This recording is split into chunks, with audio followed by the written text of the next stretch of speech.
Hey everybody! I at a loss for words all of a sudden.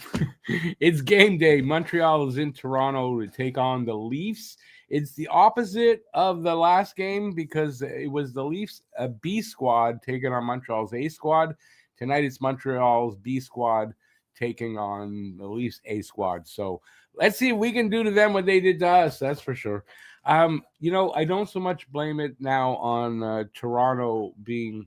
They were very aggressive. Their forecheck and all that. Like they played a good game, yes. But geez, Montreal coasted. Like something was wrong in that game. I said it during the broadcast. Like if you guys remember, something was wrong there. Read a couple other people agree with that. What do you think of that? Because I thought just something wrong there. All right. Anyway, so we got the game.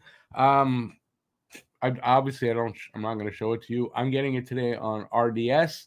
I got the sound off. That's why no headphones. I'm going to see how that goes. I just don't feel like hearing it in a different language tonight. That's all. Just one of those days. It's been an up and down day. First up and then down, and I'm here. So there you go. But everything's okay. Nothing to worry about for you guys. About me. Don't worry. Let's see what else. I've got a few things, not much, but a few things. We'll talk about that, and we'll see who's here first. All right, hey Lucas, how's it going, Lucas? Hopefully payback, But you look at the team, the lineup, which I have the lineup. I'll show it to you guys, and you'll see. You can't count on that by looking at the lineup. So we'll see. I better put this thing on. And Phil says present. Hey, Joe from the future. How's it going, Joe? 3 minutes last game, all in D. 3 injuries last game, all in D. Yes, I have something on that. So we'll talk about that. Give me a few seconds there. Hey, bye. Hope they show up to play tonight. That's what I was talking about. And that's right. Renegade Man. Fans are getting sour over Reinbacher getting injured again. I'm going to talk about that. McTabby finally signed. I'm going to talk about that. Let's see. You didn't seem like a lot of energy. Didn't seem like a lot of energy. Hope all the injuries aren't getting the boys down. They're not serious, the injuries. I mean, I don't know. I'll get back to you guys. I'm going to get to what I got. So Dobson and Gooley, they said was held out for maintenance day. That's why he wasn't in the lineup. But apparently it's a groin issue. Dobson and Gooley both with groin issues that are day-to-day. Marty St. Louis said nothing. He's not worried about it from what he's heard. He's not worried about it. Nothing serious. David Reinbacher, not a broken finger, a broken metacarpal bone in his hand. Okay, we're all going to go. Reinbacher, he's injury-prone. He's had 2 injuries in his very young career. One was very long-term, and one just happened. Now I'm going to tell you 2 other players in the Habs history that started their careers with 2 injuries, and the writers, everyone thought they were never going to do anything. And one of them, they even called him like they were making fun of him. And that guy is Maurice the Rocket Richard. Had a brutal broken leg early in his, like really early, and they just didn't feel he would be anything. Second is Serge Savard, 2 years in a row, broken. I believe 2 years in a row, broken leg, hitting the post. 2 years in a row, went on to a Hall of Fame career, both of them. So, the kid's young. It's not like he's 3-4 years in. It's not like Kirby Dach. Kirby Dach has not had a healthy season in junior or in his career. Then you call him injury prone, 100%. Reinbacher is young. He may never have another injury in his career. And that's what I got. That's my rant. That's what I got to say about it. And yes, Mason McTavish has, let me just move over to this here. Has signed a contract today, 6 years, $7 million AAV, which is $42 million for the totality of the contract.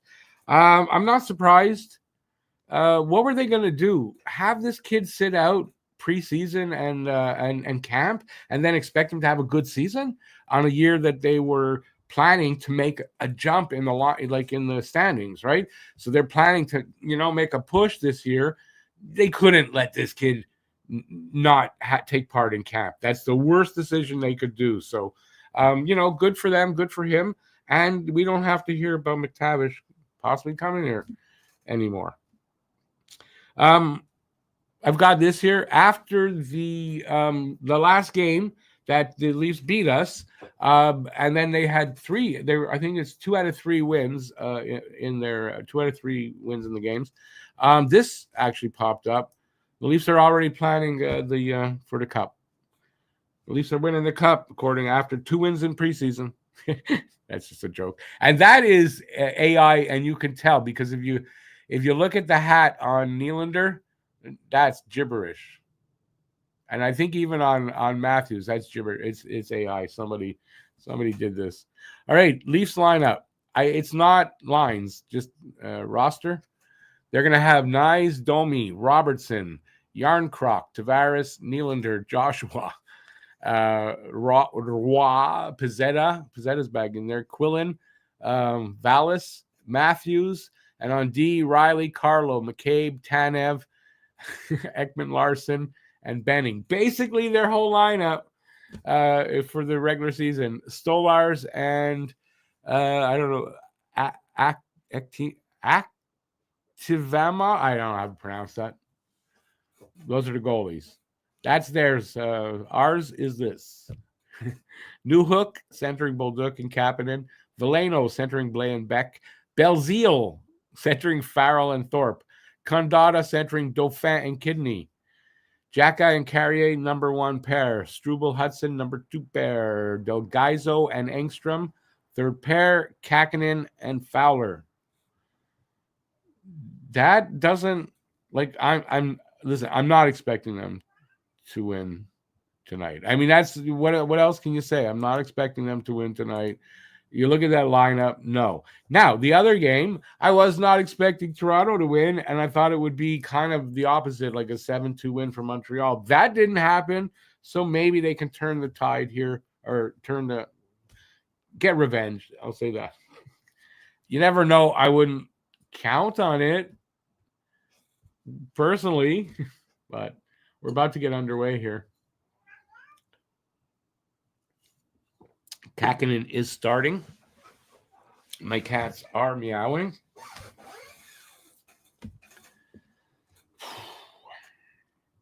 All right. I mean, I think that's all I got before. Let me see. I got one other thing before. It hasn't started yet. I wanted to just mention, if you hadn't seen this, Alexander Barkov, captain of the Florida Panthers, out with an ACL MCL tear. He's had successful surgery, and he is going to be out, expected 7 to 9 months. He is out for the season, but may be able to be back before the end of the season, just or into the playoffs, which means the new LTIR rules, they get only 3.8 million back unless they say he's not coming back. And then they get all his 10 million, but then he cannot come back even if he's ready at any point when they say that. So that's what's going on over there. Just thought I'd bring that up to you guys. I'll be talking about that a little bit more in Habnormals, which I'm supposed to be filming tomorrow. I'm pretty much ready for that. So I'll be talking about that a little bit more tomorrow. As I will also, what else? Oh, and because of that, I redid my final standings prediction. So I'm not going to tell you how I've got it because it took me a while to decide what I was going to do. But look for that on Habnormals. I'm filming it tomorrow, depending on when. It may be out tomorrow night, but might not be till tomorrow, Monday morning. So we're already just over a minute in here. I have no idea what's happening because I was looking at this stuff. So we'll get in. I have no sound on because it is in French, and I don't feel like struggling with that tonight. I'm just not in the mood. So I'm going to do if I can't, if I'm not struggling with the game, I may put my headphones on and whatever. Also, on the goddamn opening night, neither TSN nor RDS has the game. I've got to watch it on the site that we shouldn't talk about. I got to watch it there because only Sportsnet, of course, has it. Just like that's just a kick in the ass because I don't have Sportsnet this year, and TVR, and I don't have TVR. So I'll be watching it the way, not my favorite way, but at least it's only that game.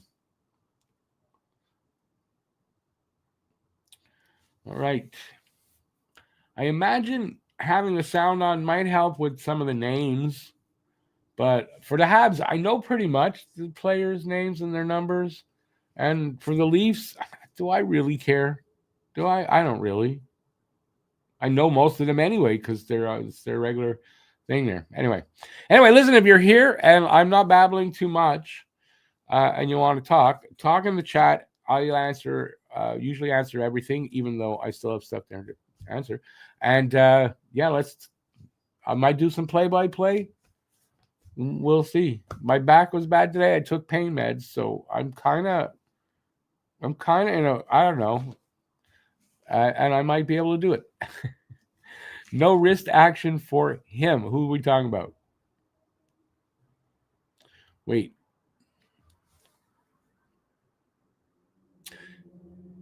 Hey, Pete. Good day. Hey, Pete's here. Whose birthday? Is it? Don't tell me it's your birthday and I didn't know. If it's your birthday, happy birthday, Pete. If it's not, happy birthday to whoever is in Pete's family or whose birthday it is or whoever. Good to see you out there, Pete. Good to see you out there. Okay, I just got to find where I was. I was there.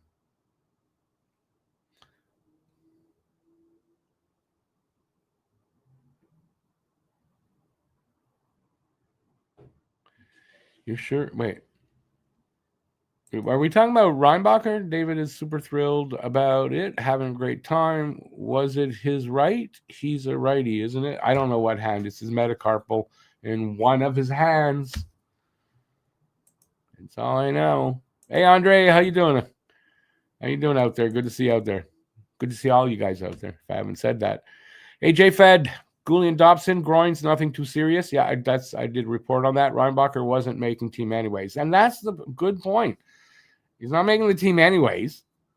And he's out for 4. But again, early in his career, 2 injuries. And I just pointed out 2 other players in the Habs history that had the same kind of start and were ridiculed in a. I don't know about Savard so much, but I know that Richard was by the press and all that a little bit. They, instead of the Rocket, they called him.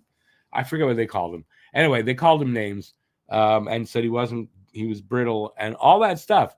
And he had a hell of a career. So give the kid a break. You know what it is? I think it's because he was a 5th overall pick, and when people wanted somebody else really badly. So is that his fault, though?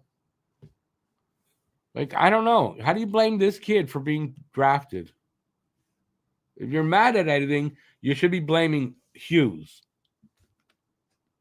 There you go. I'm done. McTavish was never leaving the Ducks. Yeah, I figured that too. I mean, after a while, it was obvious they weren't going to move him. And they were going to make him, something was going to have to break, and they were going to sign. Yeah, I don't disagree with that, Renegade. It might have cost Verbika's job if they got rid of him. So far, we're almost 4 minutes in and 2 shots for Montreal, and I have no idea what this game is going. So I'm going to stop for a sec, and I'm going to watch the game for just a little bit and see what I can see here. I should say, too, for the Habs, I don't know all these players' numbers, really. I should say that. I don't really. Number 90, I knew. I learned that the other. That's who is that? Number 90. Is that Veleno? Who's wearing 90? There's Beck there. Beck, Farrell, and Veleno. Is that? There's Carrier over to somebody. Back to, I guess, Jack-Eye playing with Carrier. Jack-Eye's just waiting there. Changes are happening, I imagine. Nice to see Jack-Eye with an A. And first pair. They're giving Jack-Eye a shot here to see what he's capable of. as I expected at some point. You know, he's in a battle with Struble. Struble's playing right behind him. So, all right, we got a commercial. Wasn't Chelios injury prone when he was playing for the Habs? I don't remember that being a thing. Honestly, I don't remember that being a thing. We drafted Galchenyuk despite his injury history. Yuck, yuck, yuck. Was it an injury history or he was just coming off of an injury in junior? I don't know if that's an injury history or what. They should have seen if he was a drunk or whatever more. Seems like. Phil says 7-4 Habs win. Gallagher, all the goals. And I wouldn't mind seeing that, honestly. The thing is, Gallagher would have to be in the game to do that. Because if Gallagher gets all the goals tonight, that's going to be like a miracle. It's a friend's wife. Say happy birthday then. Sorry. Sorry about that, Pete. Here's a thought. In the old days, many players didn't even bother reporting injuries due to a variety of reasons, some financial, some prideful, some ignorance. I imagine every player had some sort of unreported or unknown injury. No, I wouldn't say every player did, but the thing is, you didn't want to report that you had an injury because you didn't want to lose your spot in the lineup. And in those days, 6 teams in the league, there were a lot of good players behind you, and you didn't want to give up that spot to somebody who's going to come in and maybe take away your spot. And I think that's probably really mostly why guys didn't report injuries. And everything I've read over the years, that's what I'd say.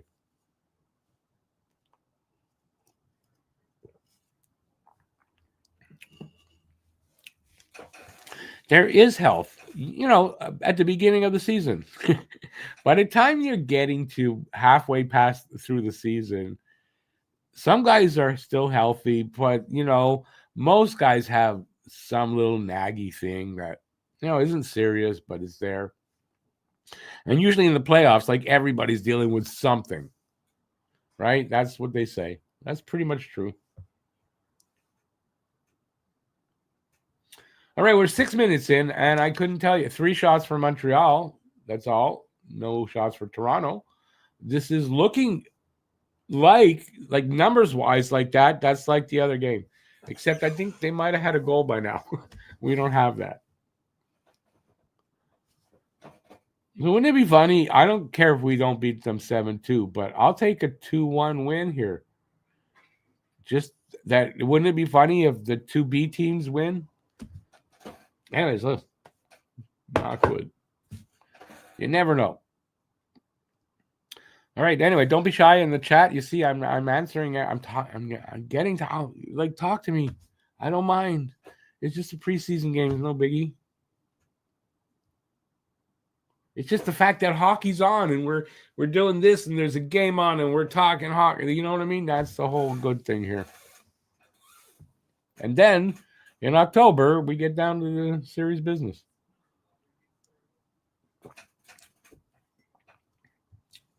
But I'm going to take, without watching closely, I'm going to say this sort of team that's not a great team that we're putting together, they're not coasting like the other night.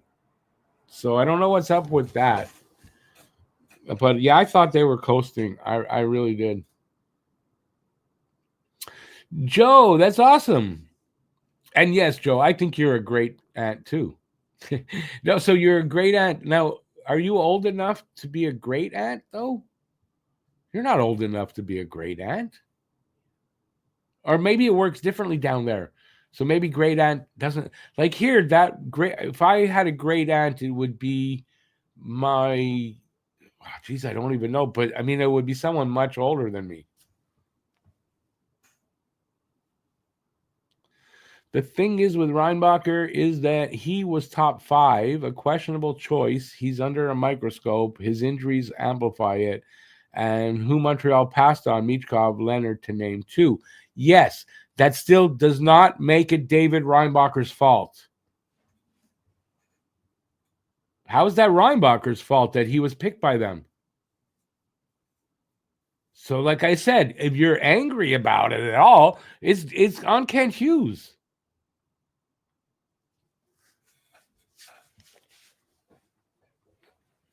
You know, he's a young kid. He's what, 19, 20? And everyone's picking on this guy because he got selected at the draft.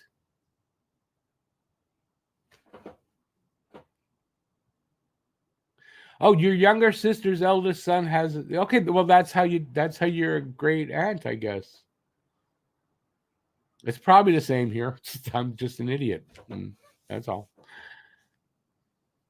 Well, Japhet, no one's saying it's his fault, and yet they kind of are making fun of him and this and that. Like, he's a young kid. If he reads all this stuff and hears everything people talk about, I don't know. It's not right.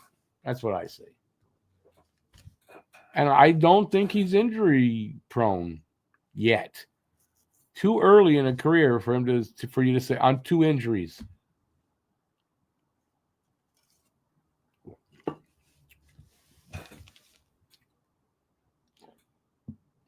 Imagine like you're whatever. How many injuries you have in your life over time? More than 2, you must be injury prone. Like that's, you know what I'm saying?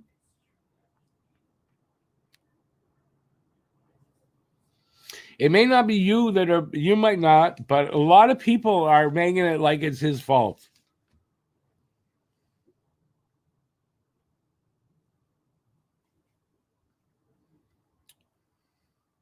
Why would Michkov be playing with Malkin for only half a year and when we haven't even started the season? How would that work? It's social media. That's the world we live in. Yeah, no, I get it. It is mostly on social media. I get it. I'm just saying, and it's here. Like BL likes to, on Reinbacher. It's probably more at me. So I just thought I'd make that point about 2 other very good players we had here that kind of went through the same thing. Not the draft part of it, but the injury part. Michael Hage is a favorite to win the Hobey Baker. If that happens, he has a great chance making the team next season. I agree. And if he wins the Hobey Baker, I've got a lot more confidence that, yes, he's going to be that second-line center that we're waiting for.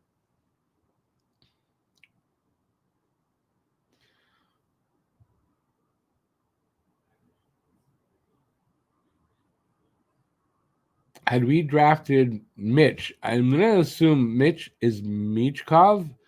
Why would his shortened nickname have an extra letter? That I'm just wondering because I thought you're maybe talking about Marner. There's a lot, yeah, but the look up above that comment, Phil, above you. Joe put something that applies there. If my aunt had balls, she'd be my uncle. If Demidov gets the Calder Trophy and Hage gets Hobey Baker, that would be crazy mad. Crazy mad. What's retracted? It retracted? How far in? Because, when I played hockey and I'd be out there, even though I had a jock on, it retracted. I don't know if that's what you're talking about, but I'm just throwing that out there. I still have no idea how this game is going.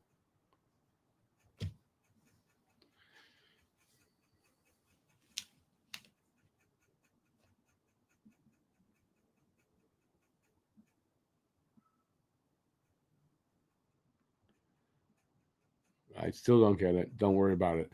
If Hage wins it, he could play for the Habs as early as the end of the season. Yeah, it depends on when his season will end.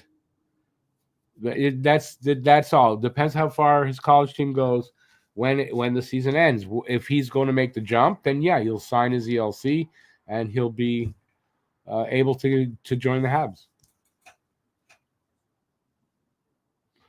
So yeah, and then maybe be here playoff time.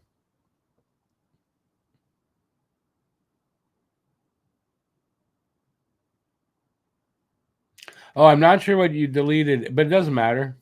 Just I can't tell anyway. You didn't say anything bad. At least I don't think. All right, we're at the halfway point here.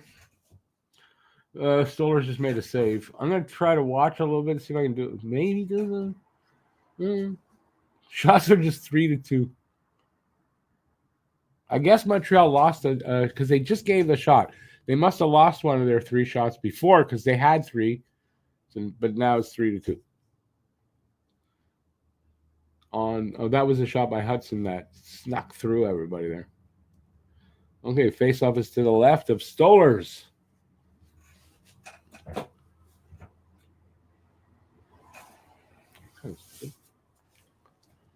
And Condada gets tossed. And who is that? Rowdy Kidney? 36? Somebody was talking about Kidney the other day. Well, he's in the game.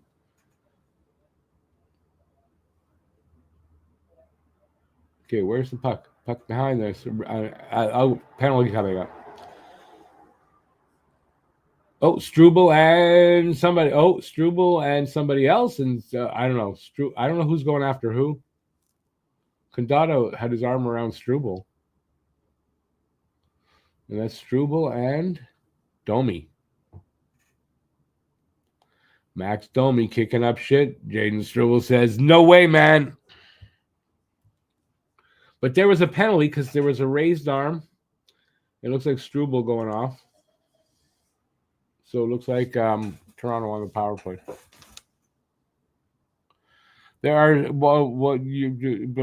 I can't. The words aren't coming out of my mouth. Jesus Christ! So, what's going on in Sydney, Australia? No, yeah, you're in Sydney, Australia. Then, Joe, is there any kind of special day, or just a lot of people out cycling? Because you're coming into it's summertime there, right? That's why. There, see, I'm not even there, and I figured it out. It's pretty good.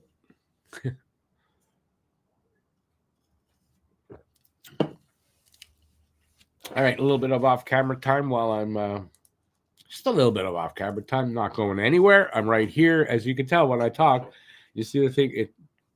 It's like it responds to my voice. There's a lot of people cycling wearing Lycra. But, I mean, it's that type of time of year, isn't it? And that's probably why. We're in a commercial break over here. But don't worry. Let's just keep talking. As you can see, I'm in a very talkative mood today. It's probably because of the painkiller. So let's just talk. If you make a comment, I will address it. How's that? That's my guarantee to you guys, man. And by the way, if you're enjoying it, give a thumbs up and subscribe if you haven't already. And you can also send me money if you want. But I digress. How far is Joe from Perth? No, you could ask Joe. How about those postal and public transportation strikes we are enjoying in Montreal? Isn't it lovely? The buses are on strike and Metro and on rush hour service only. And postal service across Canada is on strike again. Just lovely. I love it. Hate it. I'm pissed off. Although I'm not blaming the postal workers. From what I understand of the situation, it's not their fault.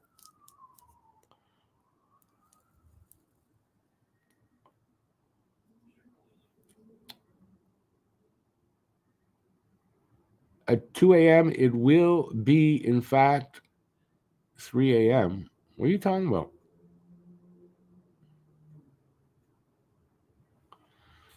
We fall backward. Don't we fall back?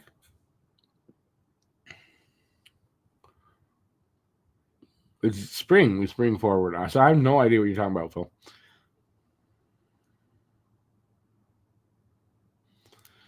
G.I. Joe. I used to play with that shit when I was a kid. Played with dolls when I was a kid. G.I. Joe, and there was another set too. Can't remember what they were called. It was Western stuff. They were Western ones.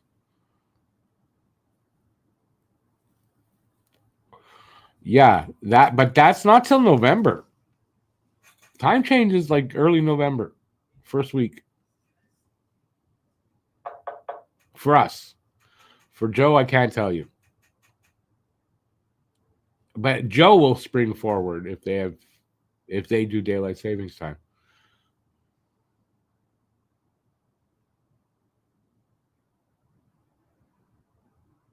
There's extra bar time on one night, and it's not now. We're in September, dude. Last year was November 4th when they, or 11th. I can't remember. No, November 4th when they the time changed, and then it was March 13 when it went back, or it went back in November and it daylight savings time in March.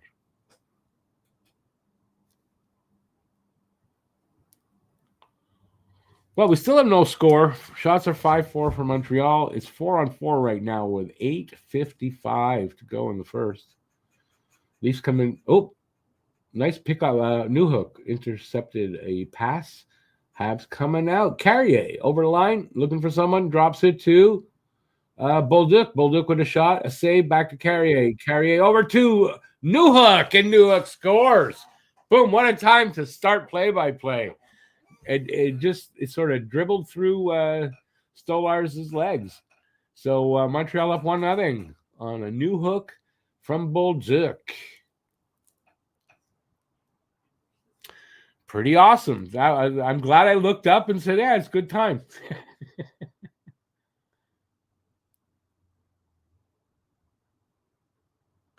Nice. I'm not sure if that went through the legs or on the side of his pad. Oh, yeah, no. Okay. I don't think that went through his legs. Nice. Anyways, nice new hook. Do a little bit more of that all season, buddy.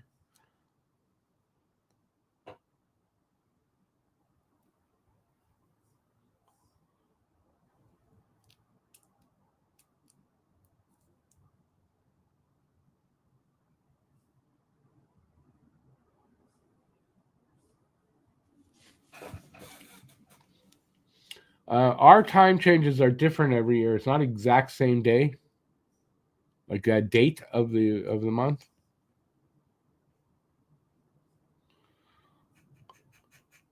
Well, I rather they just keep daylight savings time.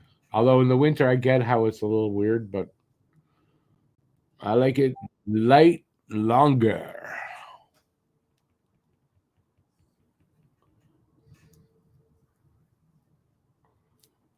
Come on, boys. Let's add another one here. 7:37 left in this first period. Montreal shots are now 7-4.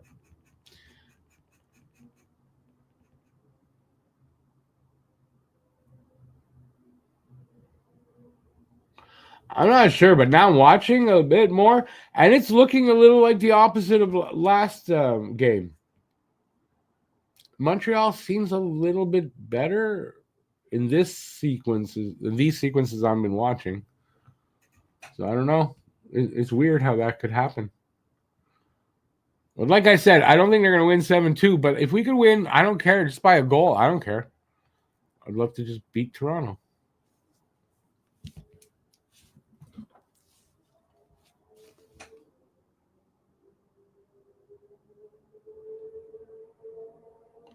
Who is that number 36? He looks like he's pretty big. But oh, that was so goddamn close. He beat Stolarz, and it just went past the post, and now everyone's fighting, and there's a penalty.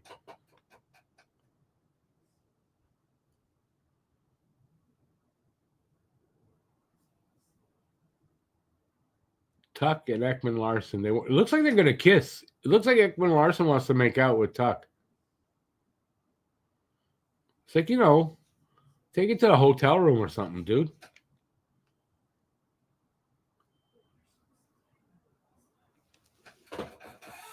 We're really missing Devo? we're really missing Devo. It's preseason, Phil. It's preseason.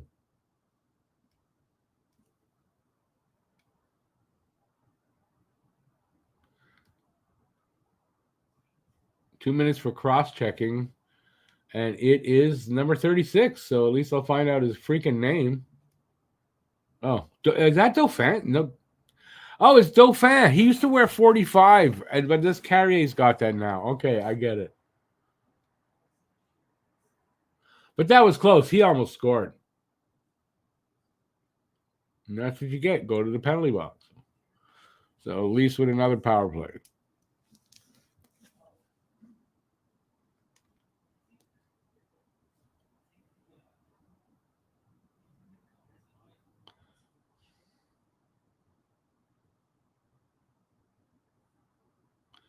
Sent you what? You because of you want to keep Devo for center depth. Yeah, don't worry.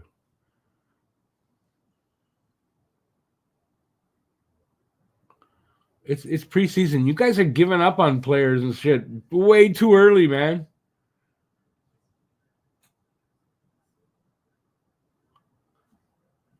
Anyway, to each his own.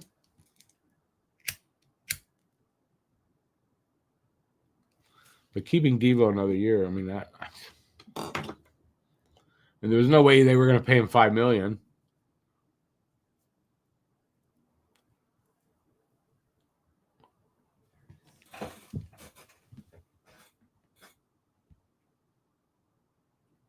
That's it. Some good hustle there.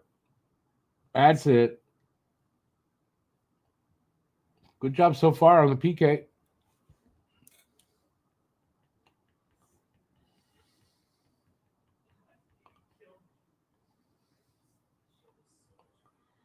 Efman Larson looking around, see if there's anybody else he can kiss.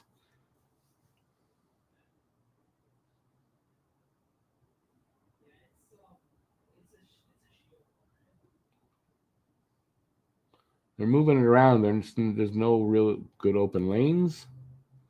A whiffed shot, then a final shot went wide.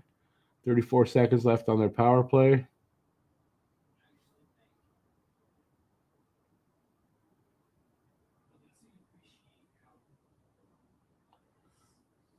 Hustle, boys. Hustle.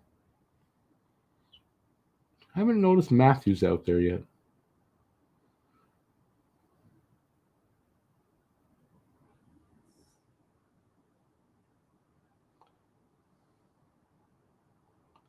They're about to kill this off. Well, they killed off the penalty. Good job. And the Leafs had a good power play last year, 24%. So this is a good power play. And a good job by Montreal.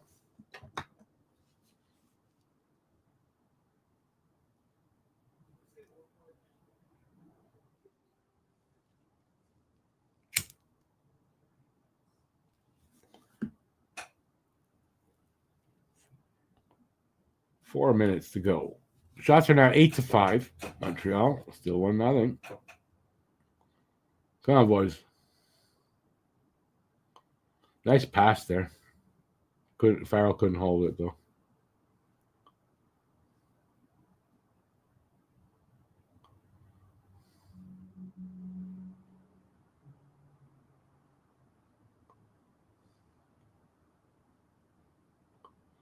Okay, who's number 37? Not Struble. Struble's 47. Who's number 37? Doug Guy? No. Maybe it was 27. I thought it's 37. Must be.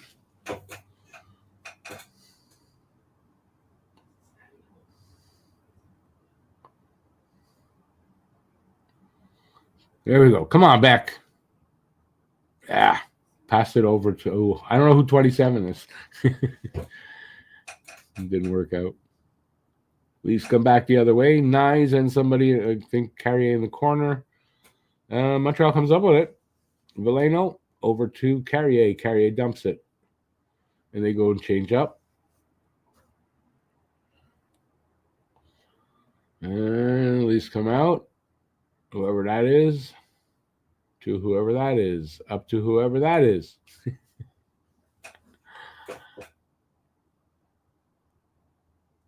Okay, Struble up to who's got it? Neutral zone bouncing around. Habs keep it in there. Del Gaizo, I think that is, dumps it in opposite corner.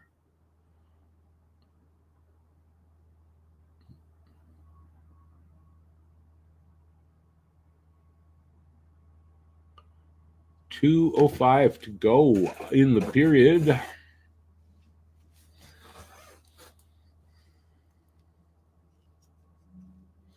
He's coming back. Dumped into the corner. And the goalie rings it around. Says, "What? Who's that? Kakinen." And Habs clear it. Here they come up the Bolduc dumps it into the corner, goes to get it, tries to anyway. It's up along the wall. Who's coming up with it? Who's coming up with it? Leafs do. They get it out along the wall, but not clean. And Montreal in their own end comes up with it. This is Engstrom. Engstrom over to Blue. Gets taken away, but another Hab picks it up. I don't know who that is. Back to the point. Shot. Hits the guy. Didn't even get close to that. Leafs come back. Dumped into the corner. And goes over the glass. And we'll have a face-off with 1:06 to go in the period. It looks like we'll be going out. 1-0 lead after one would be nice, but I'm not jinxing it. I'm only saying looks like there's still a minute 6. But it's nice to see this Habs team, which you would write off tonight, and they're holding their own. So let's hope they can continue to do that. Gives you faith in that. The last game was just, I don't know, something they didn't want to play that night. Like something was off on Thursday. And it's good to see these guys hustling and working and getting the job done. And, I feel better. Just something was off on Thursday. Have no idea why. Everybody seemed off. Both goalies. It wasn't a good game. I'll be back on camera in about a minute, by the way. In case, you're missing this really ugly face. It's up to you. Beauty's in the eye of the beholder, right?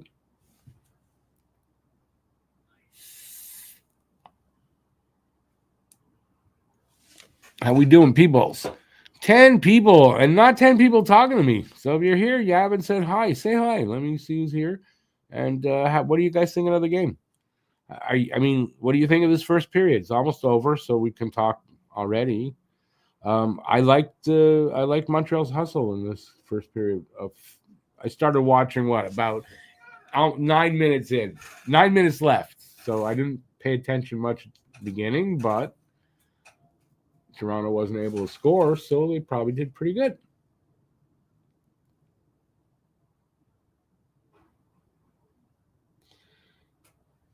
Oh, the effect of Tavares in the face-off circle. Yeah. What about in the championship column? How's that effect going? Not as good.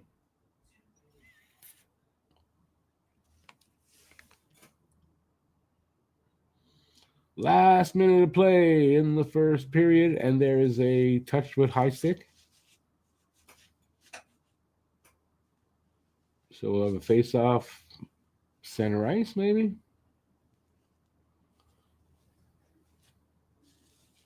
I don't know if it's because they're wearing a Leafs uniform, but man, those guys are ugly. I had to know because I look at my face every day in the mirror. I know what that is, like ugly is. So they're ugly. My opinion.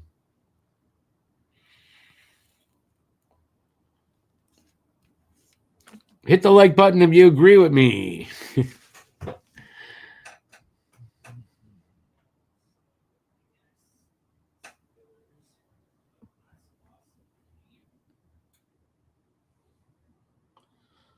Thorpe and Tavares. Tavares gets tossed. Yarncroc comes in.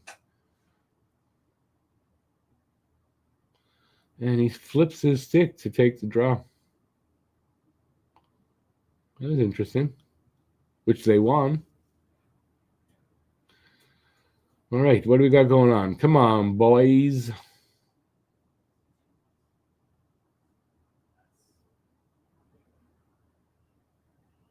$32 seconds left, though, in the period.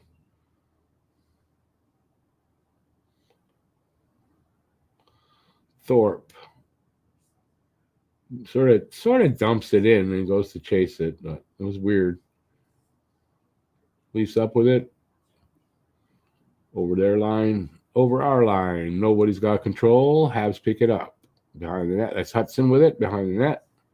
6 seconds. And I think he's going to basically hold on to it till this period is over. And it is 1-0 after a period of play. Yeah, I'm going to say like a good job first period for Montreal.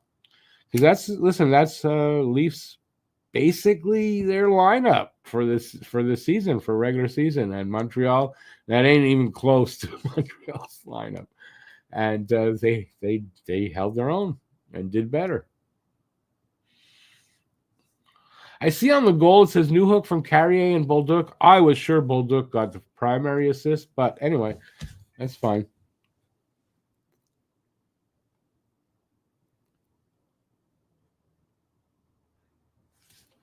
All right, so we got an intermission. And we got me back on camera. So with all that, what do you guys think of this first period? And what do you guys think of anything? How about that? What do you guys think of anything? Anything you guys want to talk about? Any questions? Any thoughts? Any whatever? Let's go.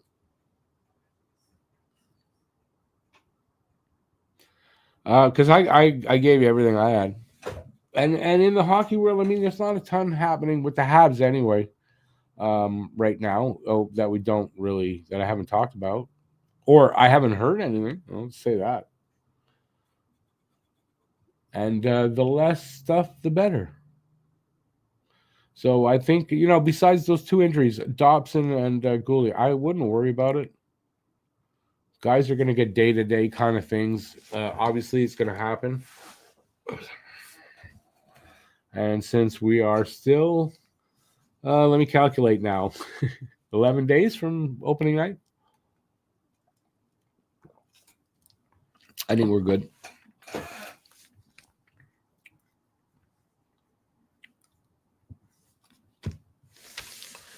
All right.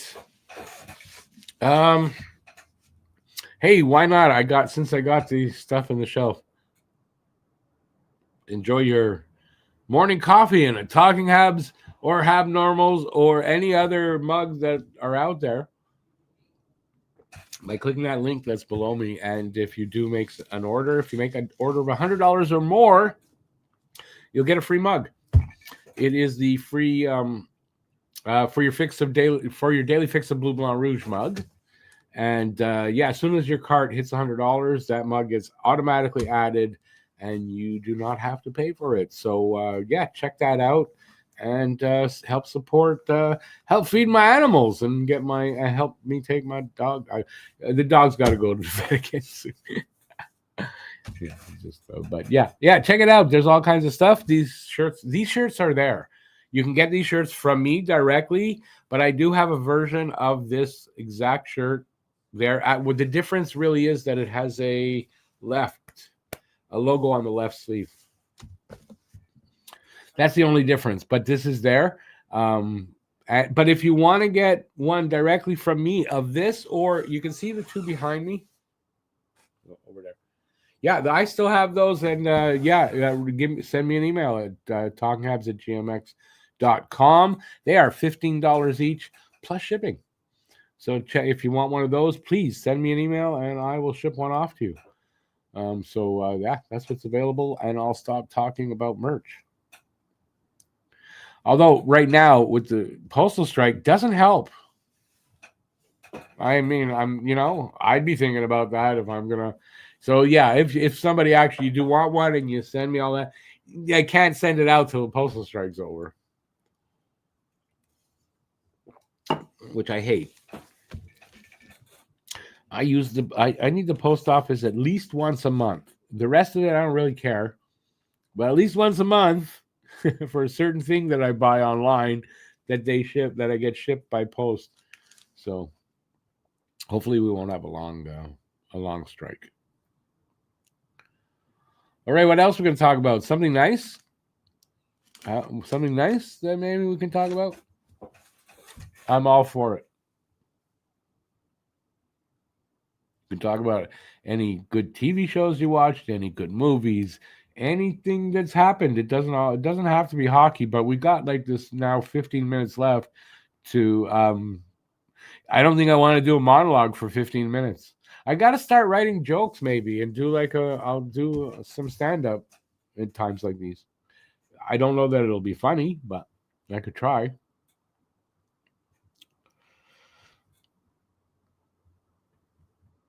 What do you think of Arbor wearing the A? And then what do you think that means, if anything? Yes, we are having a postal strike.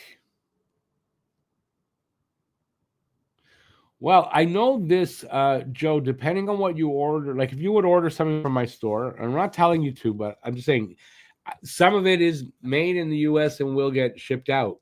And even if it's Canada, I don't know that they use Canada Post to do it anyway.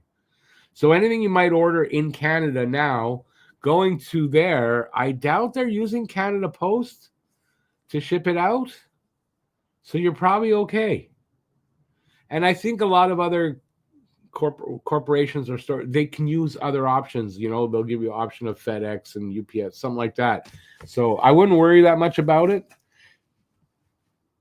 It's just that for me personally, if you want one of these, I don't know how to ship it out to Australia. But the store there, yes, because Australia, I believe, is somewhere I have set that you can order from. I don't have it for everywhere in the world, but I have it for a few places. And I have it set that way for you in case you decided to order. I made sure Australia was clicked. There you go. And no guilt, I promise. I don't, and nobody has to order. I never want to force anybody to buy merch. It's only if you want to. And I'm going to say that. And then tomorrow I'm going to show up at your place. You know, why didn't you? No.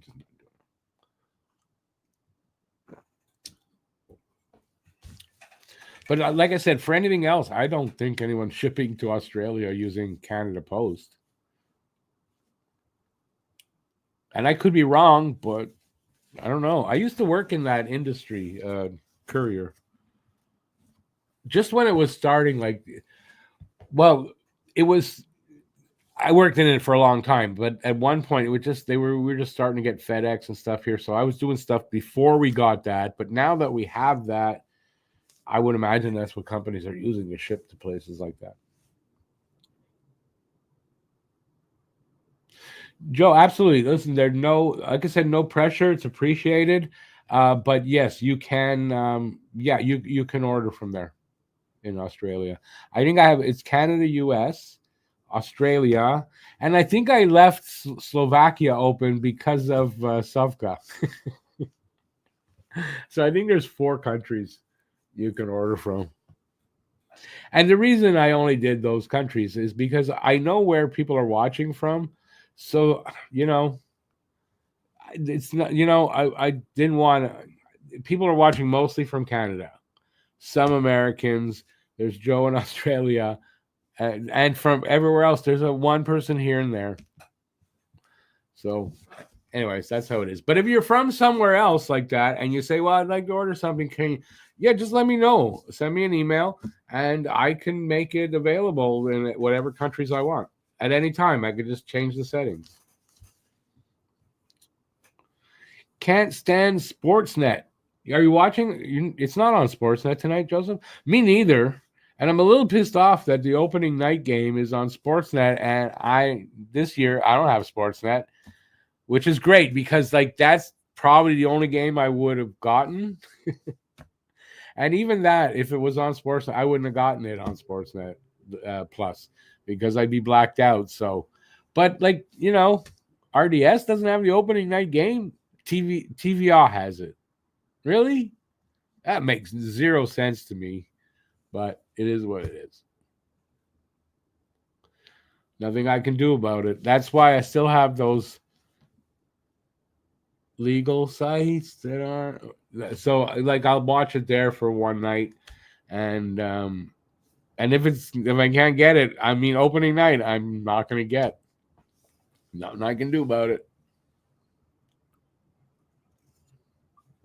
But I know some of the weekend games are on Sportsnet and not on RDS, I guess. But I get those almost all of them on TV. So I should be covered. The only funny thing is I can't get the TSN and the RDS that I pay for on Chrome, on my Chrome browser. The RDS just stopped working today. It won't let me log in. But where am I getting it? I got to go to Foxfire. On Foxfire, it works just fine. So whatever, it works. But it's a mystery why it won't work on my computer. Because if I give my login to my son, whichever son, they can log in on their Chrome browser on my account. I cannot. If anybody knows why that would be, let me know, because nobody can figure it out. Even TSN, who's checking into why, and I haven't heard back yet, so they haven't figured it out yet. But it's obviously on my computer. I have no idea why. But it works on Foxfire, so I got Foxfire, and it worked, and so I'll just do that. It isn't a big deal. But I have no idea why. I had RDS running, when I'm doing stuff, and it was before, and just like maybe a half hour before I went, I opened it up full and realized that it's not working. Got to re-sign in, and I thought that's weird. So I go to re-sign in. Nope, it's not going to let me. It's like, what the hell, man? Something wrong with my browser? No, my Chrome is updated. It's updated. We updated it a few times already in checking why. So that's not it. Anyways, enough about my problems. There are too many for me to talk about. We wouldn't get any hockey in. We don't want to do that. All right, so far I've done probably a good part of this intermission and like a running monologue. So let's see if you guys can help out. Who's there? Say hi. You must have something to say about the Canadiens, whether it's a complaint, a question, whatever. Get your thoughts out. We'll talk about it.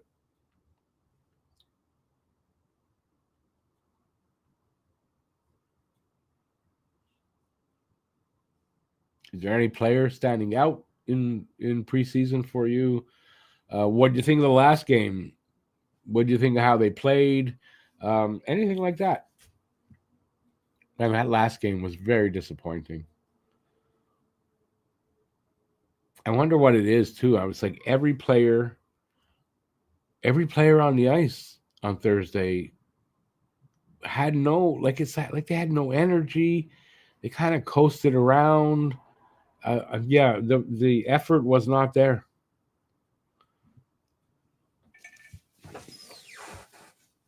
So I have no idea why.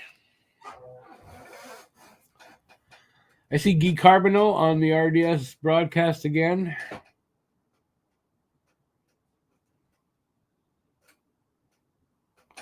He must be getting up there. I wonder how old Carbo is. I don't know if he's older than me or younger. He's got to be older than me, actually. I just wonder how much older than me. He's probably not that much older than me.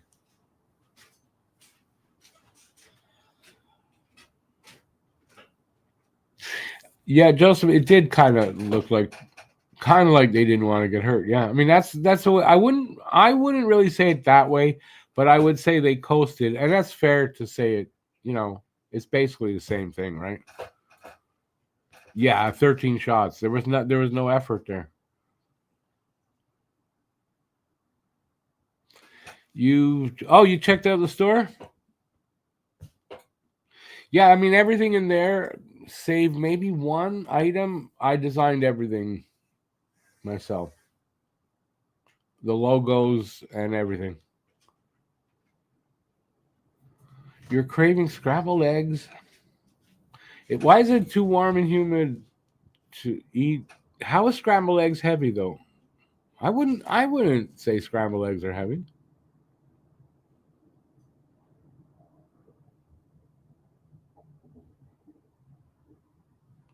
Okay, so it's too whatever, and yet you made some. But you make me hungry because I'm hungry. I only ate very lightly. I had a light lunch and didn't really snack, so I'm hungry, and I'm going to eat after the game. And all the commercials are probably going to be, most of them are going to be about food. Plus, I have the munchies because you know why. And yeah, it doesn't help.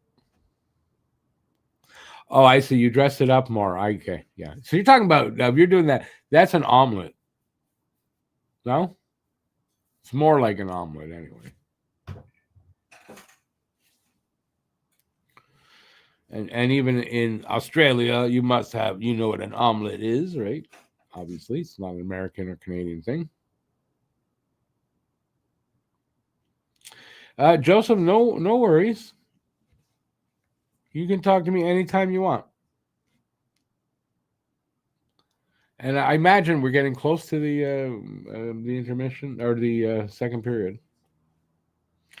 These days, the intermissions fly by. They go quicker than I normally think. Although I guess because I talked the whole way through, it's one of those nights. I am talkative. I'm quite sure, though, at some point by the third period, I'm going to probably run out of steam. I can sort of feel it happening, but, you know, it is what it is. That's what happens when we get old.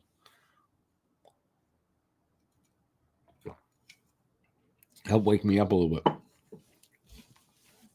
Scrambled eggs with everything on the side. Sounds good, and I'm hungry. I don't make a lot of scrambled eggs, but I don't mind eating them, especially when you got a lot of, you know, you got bacon with it and veggies and some toast, and I'm good.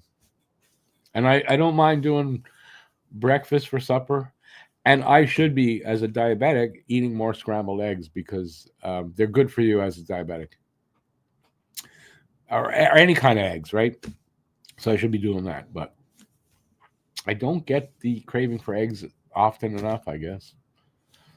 And anyway, I ran out. I made something today, an apple cake that didn't cook enough, even though I tested it and it came out clean, and then it wasn't. So I had to put it back in just before. I have a piece there, but I realized it's not really cooked enough, and I'm hungry, and I would eat it, but it doesn't look appetizing. So I don't know. And I used my last 2 eggs for that. So I got to go, and I'm going shopping. Well, I guess Tuesday. I think Tuesday I'm going shopping. So I'll have to manage without till then.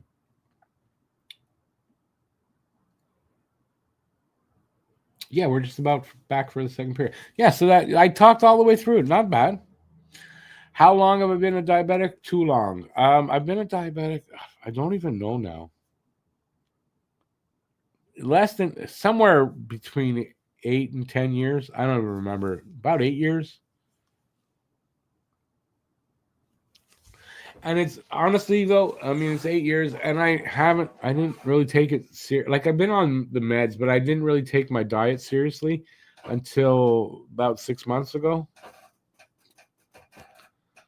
So now I've cut out most of the sugar in my life, white bread, things like that. But I don't really know what a diet like what I should eat and shouldn't eat. Like I don't really know. So I'm going to get basically a book on that. I'm going to order it very soon. Actually, I don't buy anything on Amazon anymore because it's American, but my kids do, so they're going to order this for me. 38 years for you? Ah, yeah, no, it's later in life because I'm an idiot and ate too much sugar my whole life.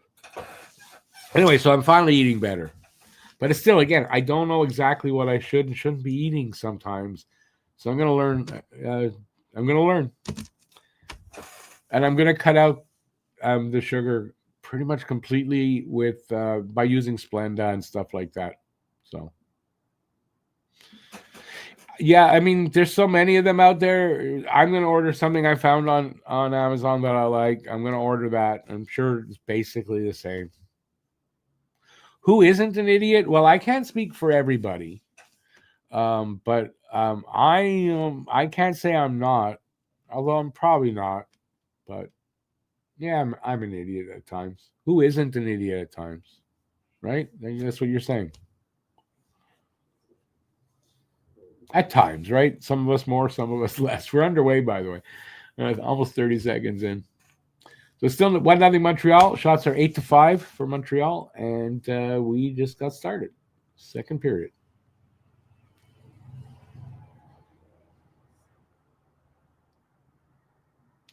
It's kind of an uneventful game, but it's considering the skill level on Montreal and on Toronto. I think Montreal's doing a really good job of making it an uneventful game by keeping Toronto on their heels, kind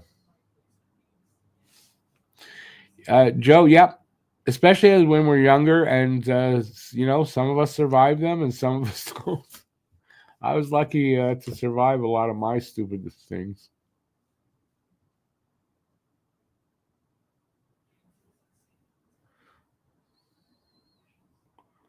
Who's number 27? It's Blay, I think. Am I right? Blay's wearing 27? Okay, cool. I can maybe do some. I'll do some play-by-play, maybe. Yeah, I think it's Blay. Cool. They're showing Zarovsky apparently had a really good debut in the KHL, goal and assist. So another kid another good draft pick, potentially. And he's a kid that Demidov knows, and was given the recommend. He gave the part of they asked him about the guy, and basically gave a thumbs up, and they drafted him. Carrier goes down behind the net. Jackeye, bad pass cross ice, but he's going to catch it. No, Farrell almost caught up to it. Then I don't know who that. Another half got a shot at net. Stollers had come out, but no damage done. Unfortunately, at least break it out of their zone. Into Montreal's shot from the point did not get through. At least get it back though. Back to the point, and that puck might have come out over the line and back in for an offside, I think, because they blew the whistle.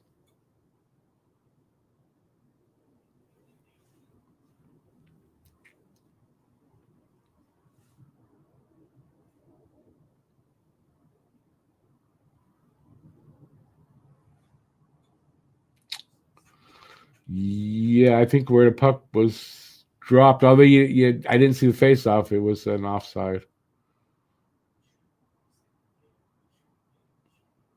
Habs almost couldn't get control in the Leaf zone there on the puck. Leafs can't get it out either. And we get it in the corner. 36-86. That's 86 is Kidney. I don't know. So it's line 4 is out there. Oh yeah, 36 is Dauphin.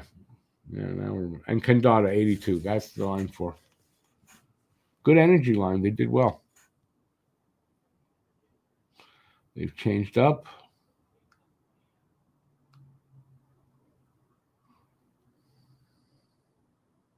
Here come the Habs. Over the line, dumped in by that is Kapanen. Goes to chase it, can't come up with it. Leafs do. They send it out all the way down. That's going to be an icing call. How's that not icing? Oh, I thought that should have been icing.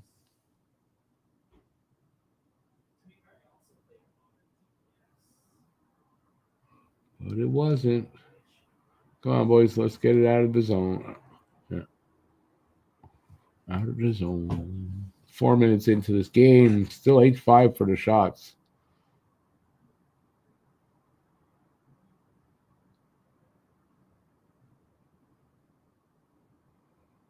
I think that's pretty good. Um, they're limiting the shots for Toronto. They got the better of the play, more hustle, in my opinion, overall. Um, it's a good job so far by this, B team from Montreal, their B squad.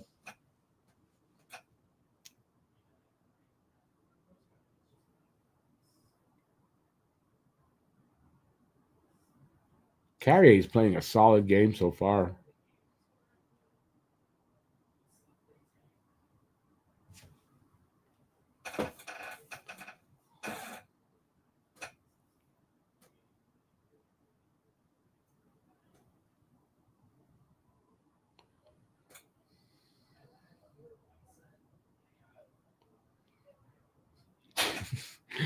The three Habs there, almost tripping all over each other in their zone.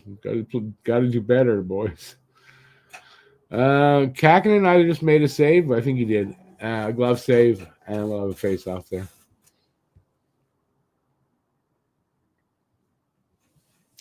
Yeah, not bad. I mean, it's an interesting game. Like I said before, nothing too exciting, but it's got good pace. It's a quick game. They're moving around fast. Yeah, I like Montreal's hustle. I just like the hustle. After the last game, I'm glad to see at least these guys are hustling, And really, these guys are the ones really fighting for jobs, right? So they need to hustle and make an impression. I'm glad to see they are doing that.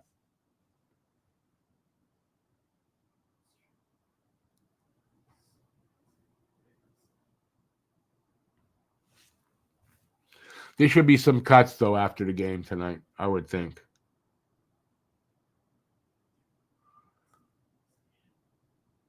Guys like Farrell and Kidney, Kandata, like those kind of guys I would think are going to get cut tonight. Hey, Adam, how's it going, man? Leafs are losing now, so preseason doesn't count. And it doesn't count. It doesn't count. You know what counts is what I've been saying. I like the hustle on the Habs, the fact that they're coming back and not outplaying you guys like you did to us the other day, but they're doing a good job. So that's what counts. But no, preseason wins and losses, man, mean nothing at all.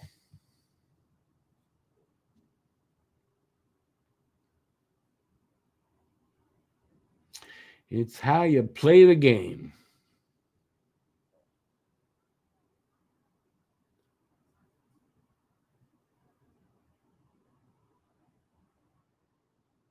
Almost predictable too, right? You guys like your B team totally out hustled us. They totally outplayed us. And it's you figure that's not going to happen here with Montreal, and they're not to the same extent, but right, that's preseason for you right there. And yet, this game's not over by any means. You guys can come back real quick and turn this around. But it's still nice to see the hustle from these lesser talent or younger guys. You know what? I don't keep track of that. Is that something you've noticed? The B team beats the A team. Hey, listen, sometimes that's how preseason is. As I said before, right? The A team, they got jobs. They know they got jobs. The B team guys don't know. They're fighting for jobs. So they're hustling more. So yeah, exactly. Like I said. Anyways, 13 minutes, just a little over 13 minutes to go. 8-7 are the shots now. So Montreal hasn't had a shot this period, and 2 for the Leafs. Still 1-0 though, Montreal. In a tight game. And when I say I thought Montreal's outplaying you guys a little bit, just a little bit, not a ton, but enough. And it shouldn't be that way. You guys got a much better lineup. I wonder when if Kakinen will come out at the halfway point, or it's going to be 2 periods and then 1 period for Fowler, like it was in the last game with Monty and Fowler. And I'm glad Fowler's in tonight. It wasn't a great night for anybody on Thursday, so get the kid in there and keep his confidence up, and not let him dwell on that last game too much. Although I think Fowler's got the right mentality and frame of mind for it.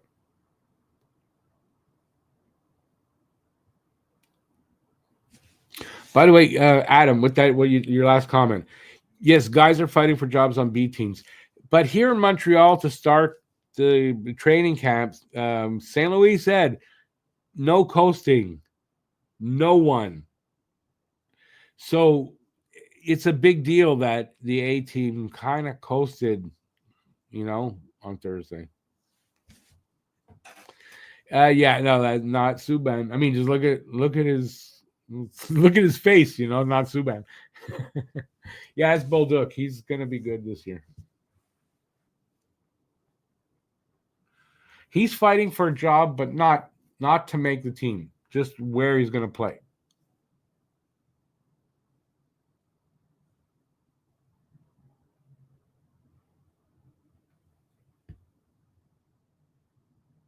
And if you judge by Laine's performance so far, Bolduc might be the second line winger over Laine.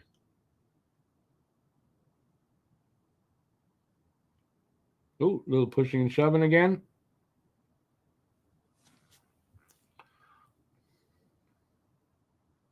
Jackeye, of course, involved.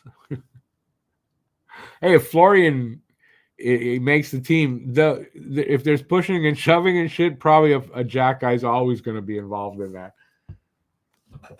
That'd be cool to have both of them in the lineup.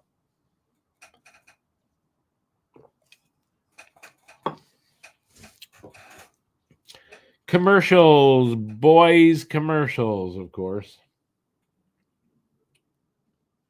One thing I noticed, I don't mind the French commercials as much when the sound is off. It doesn't bother me as much. Hey, George, how's it going, man? Yeah, that's what we were just talking about, right? It's the B team. They gotta hustle. They're fighting for jobs. They cannot coast at all because they're not going to get any. So yeah, it's not a surprise as we were just talking about. But yeah, what a difference, eh? And a good thing to see, right? Because if these guys did that, then you got to worry about something's wrong, right? But I mean, the last game, most of those guys, their jobs are set pretty much, right? So anyway, it was still disappointing. What are you going to do? Hopefully, I imagine. I don't know what kind of lineup is going to be against Ottawa, though. So we'll see who gets cut and what kind of lineup we see for Ottawa with both games. But I would hope those last 2 games in Ottawa, we're not seeing a team that coasted a lot, against the Leafs.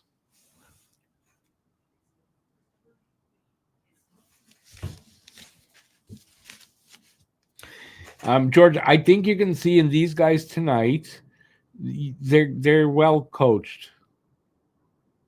And because they're fighting, for the jobs, they're focused. They've got, and but that's what you're going to see during the season. A team that is, they're playing their system and they're getting better at it. Beck has to be more selfish. Yes and no, because if he's looking to be a center, then no. In my opinion, right? If he's going to be a winger, different story, I guess. But if he's fighting for a center job, so I think no, he has to be he has to distribute the puck. Kapanen taking the draw. Those are the 2 guys fighting for that. By the way, Kapanen and Beck are fighting for one job, possibly. Right? Anyway. How are we doing in time? Not bad. No, not bad. What's the time in this game? I don't know why I'm looking there for it. We are just under 12 minutes left. Montreal is on the power play. Oh, with the sound off, I didn't even realize we are on the power play. Don't ask me what the penalty is. I have no idea. Shots are tied at 9. It is still 1-0 Montreal. Draw pass by Hudson to Newhook. He gives it off to, it was Kapanen. Kapanen tried to give it to Bolduc. Kapanen got it off the boards where Bolduc was fighting for it. And yet they ring it around, and Toronto gets it out of there. I think that was Struble up to Bolduc at the line. Bolduc over to Thorpe, I think. And then he tried to ring it around. Toronto picked it up, but they're behind the net. Up along into the corner, back behind the net. The other side, up along the boards. Good pass there. And then good defensive play there by, I think that was Newhook made that defensive play. Hudson with it right now over their line. He's moving it around, trying to find someone open. He gave it to somebody, gave it back. It was Belzile, gave it back. He went to the other side. Shot. Didn't get through. Belzile to Hudson. Hudson over to his partner. Back to Hudson. Back to his partner. I don't know who it is. To the side of the net, up to Farrell. And then they score, and I don't know who got it. So power play goal and a 2-0 lead. They're showing Kidney, the camera. So I think Riley Kidney gets that goal. So Riley Kidney makes it 2-0. Nice. And it's a guy, I didn't even think he was in camp. I didn't see his name anywhere. And then he was in the he's in this game. I think this is the first one preseason, and he gets a goal. Nice. He just has to tap it in from the side of the net on rebounds and shit happen there. Farrell with the assist, and I don't know if Belzile or Blay with the other assist. If there's a second assist, Blay maybe.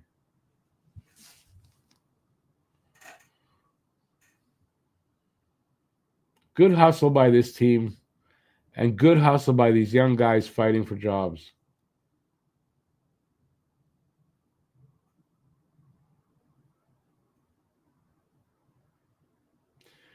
Halfway through this period now, so I imagine next stoppage of play, the goalies will change, or they'll play the full period and they'll change for the third period. Although they obviously don't have to.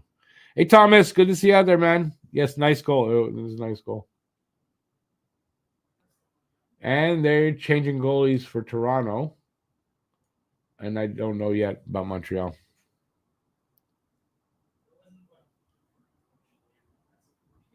Okay, I said, I don't know if you came in, I don't know when you came in if you had heard me, but I kind of said Bolduc is fighting for what line he's going to play on. That's what he's playing for here and why he's hustling so hard. He's hustling to be a second line winger. And I said the way Line played that last game, I mean, the whole team played like that, but I mean, unless Line shows something more, a little more physical or hustle or something, I agree. I want to see Bolduc up on the second line.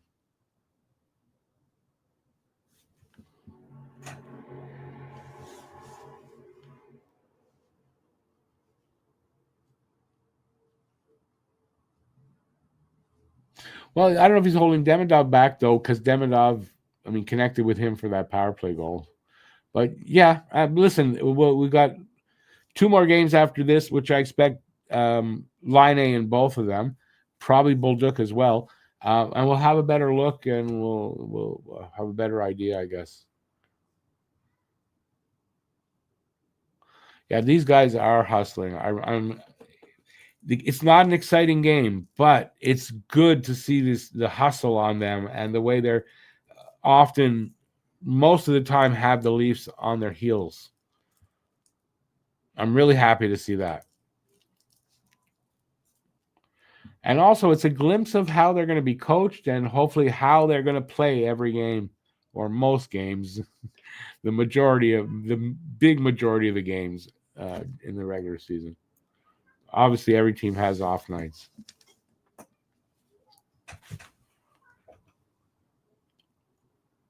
Also shows you some depth that we got here for injuries. You got guys here that they're looking good.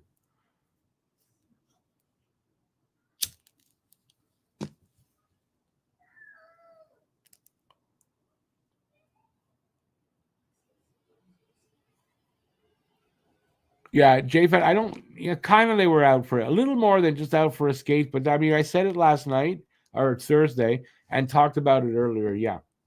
But St. Louis said he doesn't want that. He doesn't want to see any of that.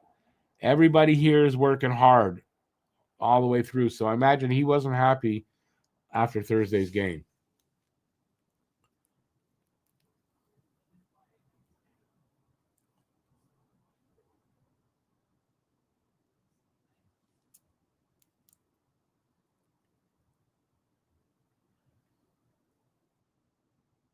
The two big important games of these of the preseason are the two Ottawa games because they're the last two. So let's see how everybody looks in those two games before I'm going to give a final judgment on my thoughts on what they should do.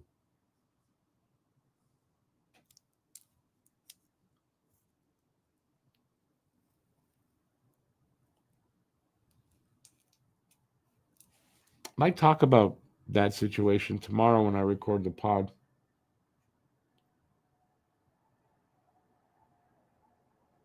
Oh, JFed, I'll agree. Yeah, he let them know. One thing he says, he's easy, yes, but he's also demanding. He's got a good like combination of that in his coaching. So yes, I cannot see Marty being happy with Thursday's game. Not when he told them from the drop of the puck in training camp, everybody there's no coasting.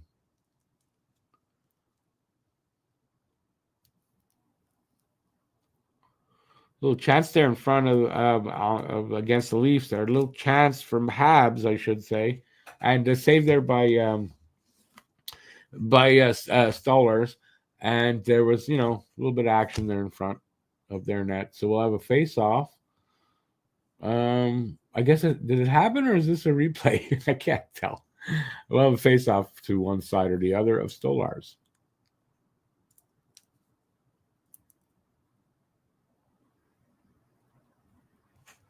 Yeah, George, is exactly what's happening, but not to the same level, unfortunately, but it's what's happening exactly.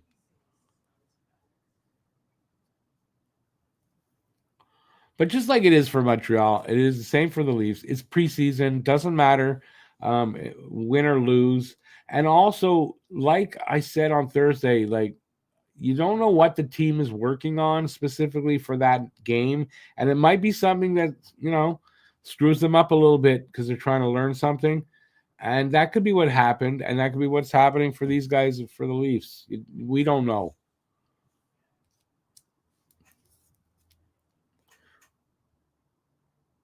Okay, we got a penalty to the lead. I don't know, to Montreal. Montreal. Thorpe. Don't know what it is.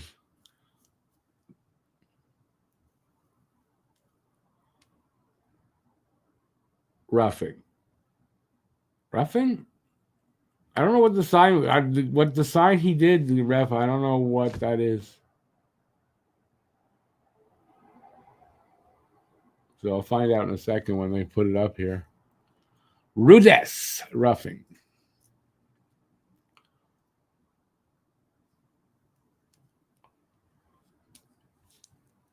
Hey, Johnny Cash. Welcome to the channel. Well, welcome to the channel. Good to see you out there is what I meant to say. My mouth is not working well tonight for some reason.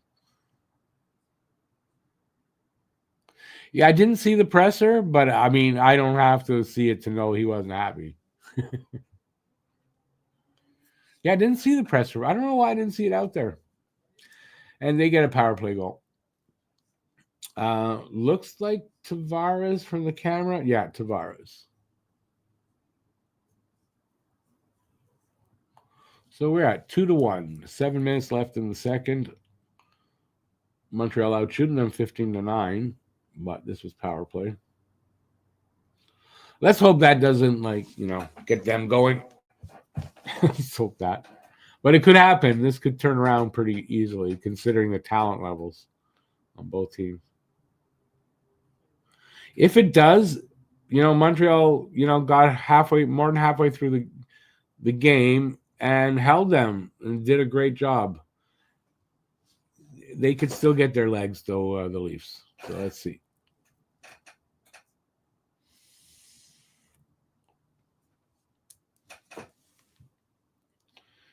Kind of key here right now for Montreal just to keep hustling like that, because don't give them that momentum they're going to get from the goal. Just don't give that momentum, because their legs are going to get lighter now a little bit for a little while. Best way to change that momentum is to get one back.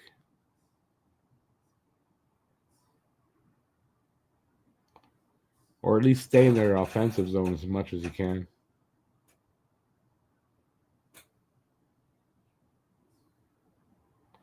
Yeah, so far so good. They're doing exactly that. They're not giving them that momentum.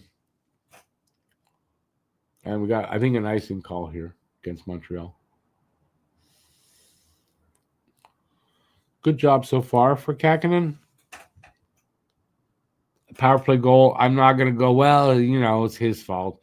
It was a power play goal. I didn't really see how it went in and everything, so I'm not going to comment on it. But so far, a good job for Kakinen here. He's only faced 10 shots, but still. So, it's a 900 save percentage so far.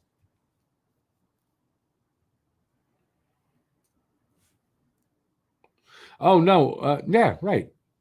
For a sec, I outsmarted myself. I don't even know what I'm saying. My brain isn't even working properly today. It's been a weird day. I've had really good news in the morning and then not so good news just before the game. Everything's okay. Just family stuff, but it's thrown me right off. So I apologize tonight. Either that or it's dementia. It could be dementia. 6 minutes to go here in the second.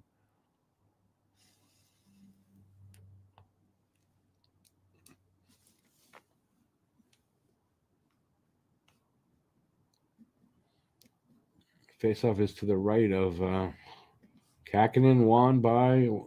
I'm not going to say it's won by anybody, but at least come up with it, sort of. Yeah, they do. They did, and they do again. Nylander gets the puck somehow to the net, but here come the Habs.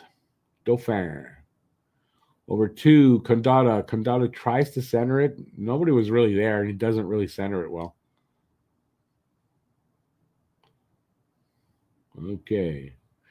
Del Gaizo is number 37. I thought Del Gaizo was wearing 36. That's why it screwed me up. Habs dump it in, and I think they're going to change up a bit. Maybe, maybe not. Here come the Leafs. O'Reilly. Off a Habs stick, goes to the opposite corner than he was hoping to put it. Habs get it out. They're fighting for it along the boards in the neutral zone. But Belzile gets it into the Leaf zone. Leafs come back out, though. Over our line. Dump behind the net. They come up with it. But still fight. Yeah, no, they come up with it. To the defenseman. Point. Shot. Didn't get through. Habs get it out into the neutral zone. Leafs pick it up. Little pass over. Send one Leaf in. He gets a shot, but no goal. I think the goalie saved it, and then it went wide, like he pushed it into the corner. Anyway, Habs Farrell behind the net of the Leafs.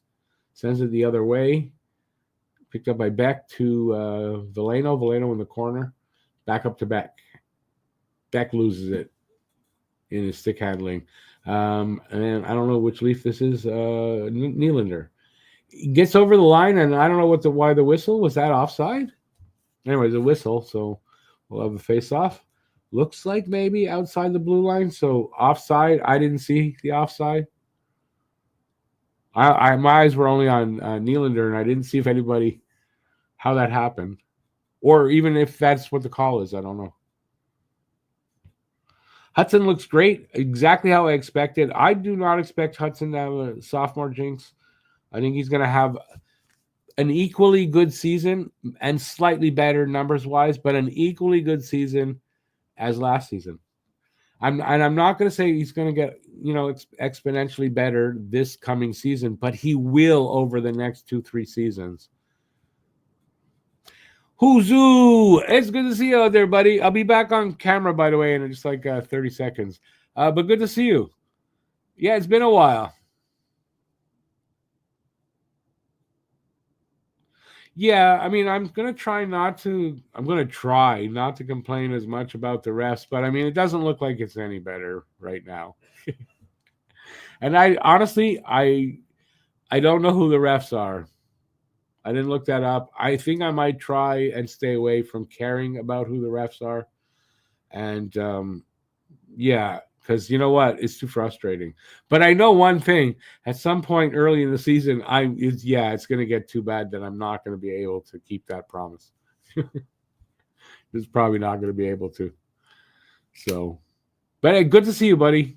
It's good. This time of year is fun because everybody comes back. Who, I understand in the summer, not everybody's going to, be around as much. But it's good this time of year. You get to see everybody come back.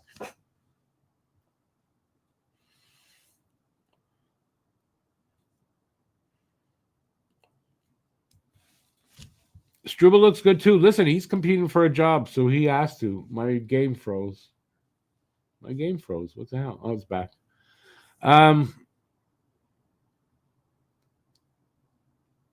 Yeah, no, it's true. Gooley going down is minor. It's a minor thing day to day. He's day to day with a groin thing. That's nothing. So, and Reinbacher wasn't going to make the team this year, so I don't think there's any impact there. But Struble looking great is great. And the more competition they have, it just pushes them to be better. And we'll see who ends up getting the role of the third pairing defenseman, Struble or Jackeye. Who'll be the regular guy in there, and who'll be the sitting. Struble's. I would lean towards Jackeye because of that extra thing he brings. But Struble can play hockey, and he can play with Hudson, and he is making it. It's going to make it hard. Ooh, a beautiful shot by Hudson.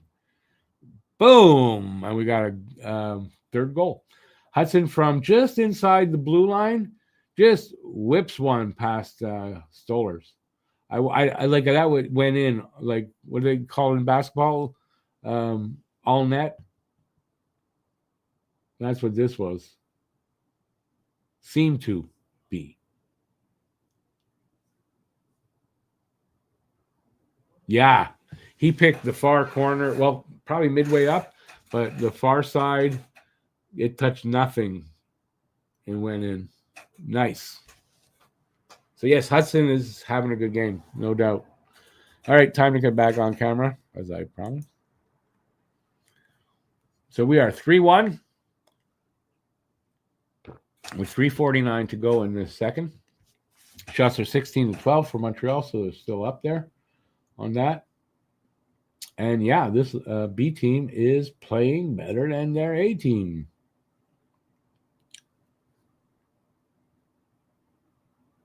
Oh, George, I get that, but apparently it's not a serious thing. It's a minor groin issue. So you can have that, and it doesn't mean anything. It's not a major groin tear or whatever. That's the point. It's just minor. But you're right. A groin thing, if you pull it bad enough, that can come back. Yeah, often if you're unlucky. But in this case, I wouldn't worry about it. For either him or Dobson, they're both minor.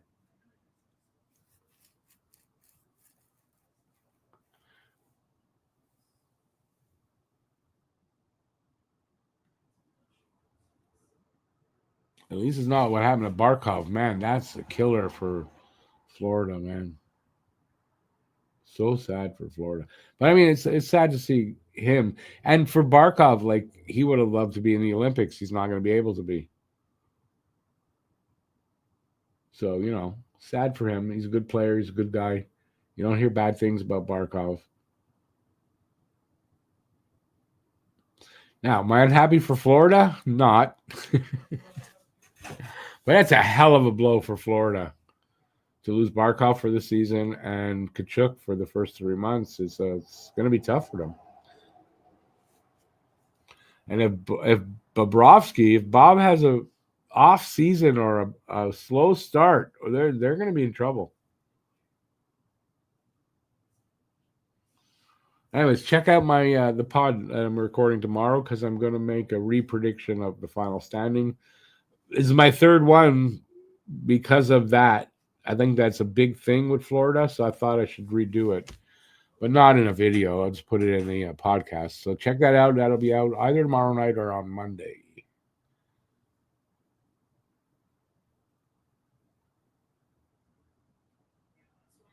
Okay, the Habs fan standing up with his beer, going out with his shirt. Yeah. Suck it, Toronto.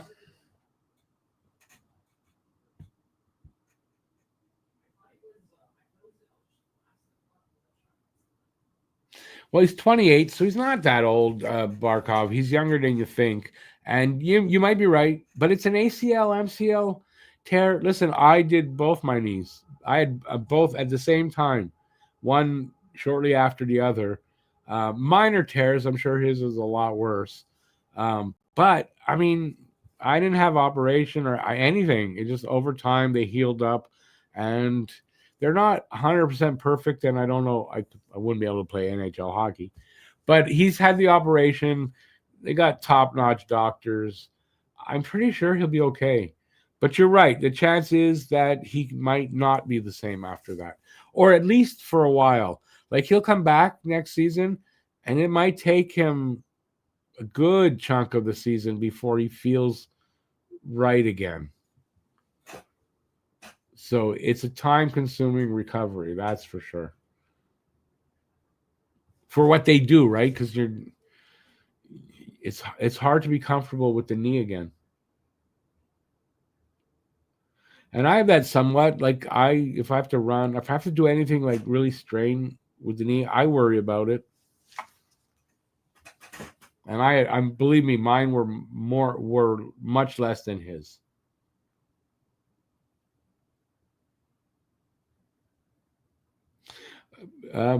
Stem cell, you think they do stem cell stuff? They'll put new ligaments there. They'll graft ligament. I'm sure that's what they did. Or they sew it up. Unless it's completely torn, which I doubt. It's probably significant tears on both. Or at least a significant tear on one and a lesser tear on the other. And they'll either sew it up or they'll graft a new ligament on there. I couldn't have an operation on mine because I had arthritis. I've got arthritis in both knees, and they can't. They could operate, but it won't take when you have that much arthritis.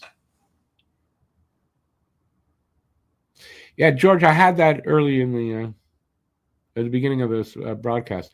Yeah, he's out 7 to 9 months, which brings him either April, sometime in April, or like probably just before the season ends, or in May, end of May, early June. So potential is if they go all the way to the end, 7th, he could be back. So I don't know what the decision is going to be on whether they say he's out and they take the $10 million in compensation on his contract, or if they think he may be back, they can only get $3.8 million. That's the new rule on the LTIR this year. So we won't see any of that. He's out. They get somebody to replace him with all that money, and he's back for the playoffs. If you're back for either the regular season or the playoffs, you don't get a full contract unless it's under $3.8 million. So we're gonna, like, right off the bat, because it's a new rule, they just brought it in, and we're gonna get a look at how that's going to affect a team.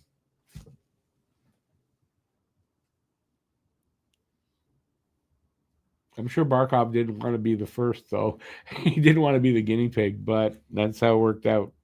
I did not see how he got hurt. I just know it's in practice, so I don't know what he did. if it was something you could go, yeah, I could see he got hurt there, or you go like, how did he get hurt? Like with Doc and with Reinbacher last year.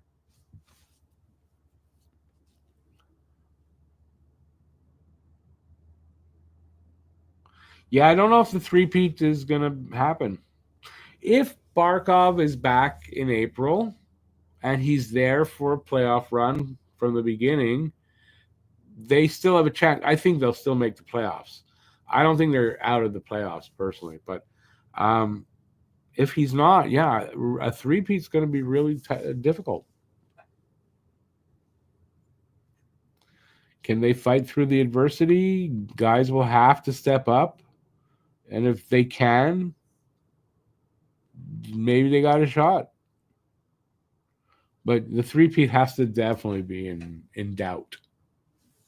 I see that we're in. Did I realize that the period was over? No, but yeah, it is 3-1 after 2 periods of play, which means we're in an intermission, and the floor is basically yours. They're showing what's happening in Pittsburgh. Marc-Andre Fleury going to play 1 period of hockey, and then he's going to retire as a Pittsburgh Penguin. So people are there.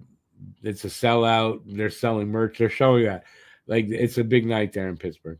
He's going home to retire. I believe that is who drafted him, but that's where he made his name. I never liked or disliked Marc-Andre Fleury. That's all I could say. Never had either way with him.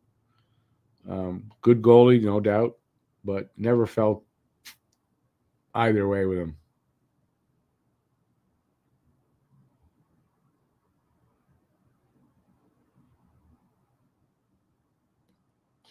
Wow, that hurts. But you keep getting that drain though, right? When you got water in the knee, they got to drain it.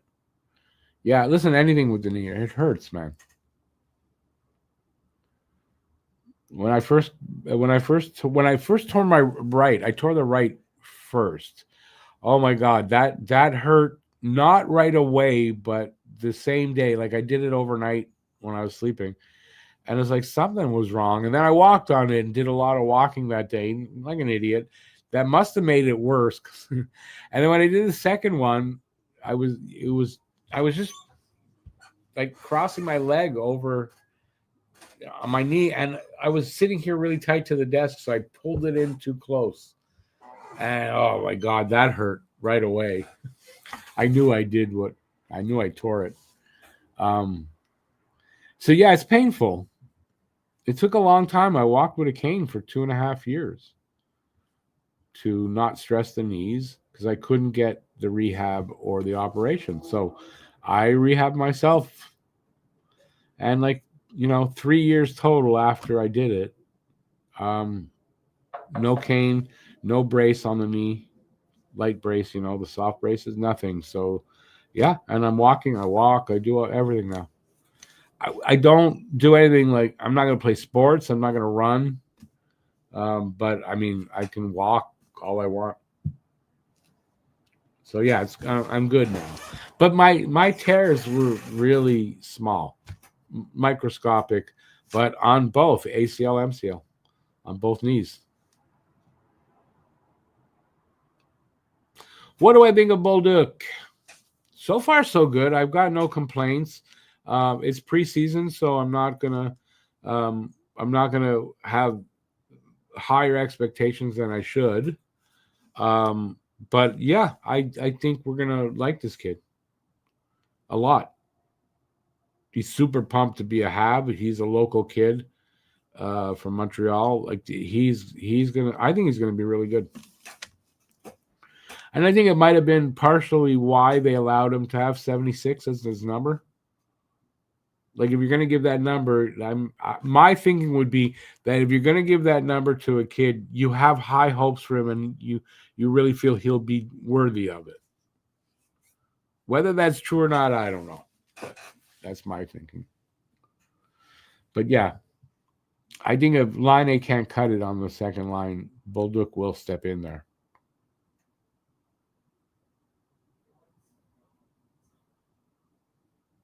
Oh, Huzu, that's pretty good. I think it might be a little painful, when they drain it. How that can't feel good. Yeah, I mean, basically, I did the same. By the way, rest and cane and braces, like the soft ones, on my knees when I was outside walking. Didn't have to wear them in the house or use the cane in the house, but I did just so I was safe. And yeah, it worked.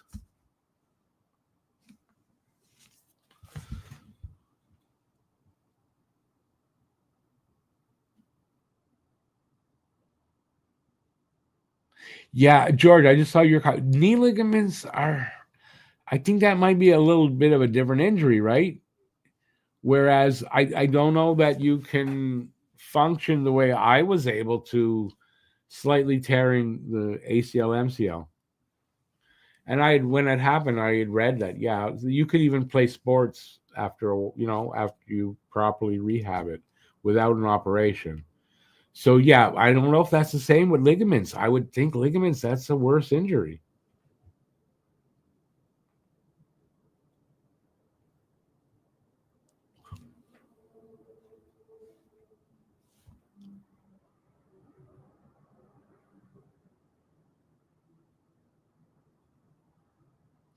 Oh, who's who? I know that story. I don't know who it was either. It may have been Dickie Moore, but I'm not sure. I heard that too not that long ago. So yeah, I've heard that. Listen, hockey players, and if you go far back, right, the knee surgery was not the same kind of quality. The techniques weren't as good. So today, it's much better having surgery. Like, Bobby Orr would have played a lot, many more years if he would have had surgery today on his knee than what he had when it happened, because, yeah, it's the knee surgeries that killed him. Yeah, I imagine. Imagine that you can hear them creak that much, though. Jesus.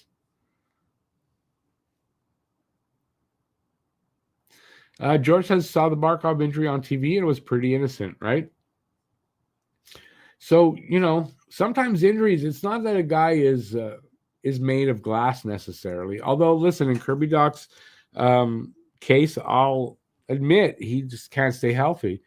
But a guy like Reinbach or whatever, just sometimes the knee gets to the point where the wrong move or a bad hit, even if it doesn't look bad, but your knee reacts bad, is enough.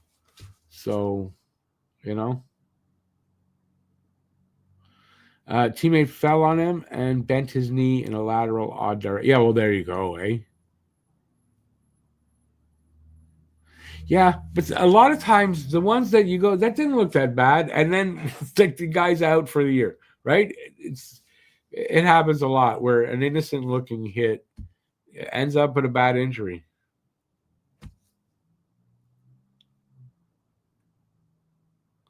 How much longer is the rope for Line A? I don't know. I don't know.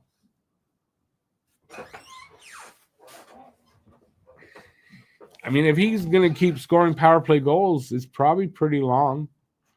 But what I think they'll do is just change lines and put him on third line instead of second. If he's going to get the bulk of his points on the power play, then why is he on the second line? We're underway again? I think we're underway again. Nope, we're not underway again. No, that's too early. What am I thinking? I get caught. They show replays and I get caught on them.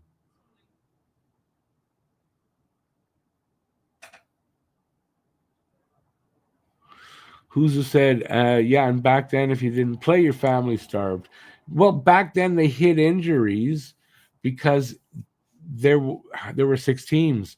There were a lot of good hockey players that weren't in the NHL.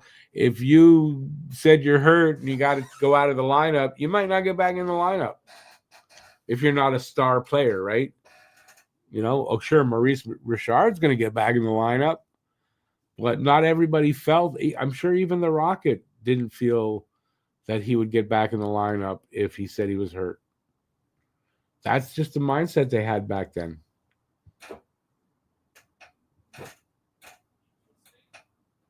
Yeah, again, innocent looking doesn't mean that it was innocent. It's just how it is sometimes.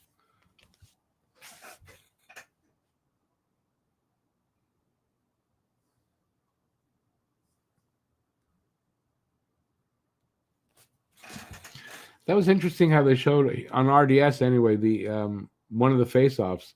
I guess they could show the face-off on the full screen, and then they have a little round window where they can show you close up what the sticks did.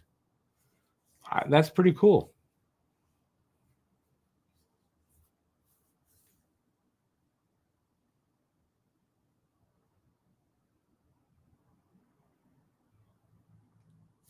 Yeah. Anyways, with injuries, it's hard to tell. I mean, how many times you seen guys get hurt? You go, "Oh my God, he's gone for a while," and they're in the lineup the next day. I remember the one with Anderson a couple years ago. So it's like you can't tell.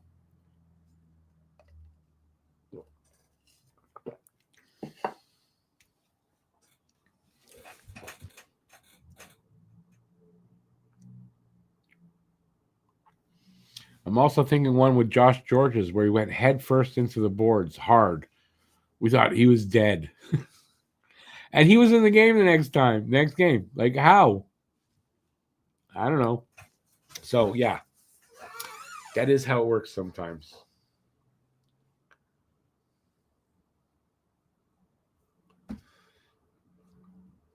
I'm going to eat a piece of this apple cake. I'm not going to do it on camera, but I'm going to do that. I'm hungry.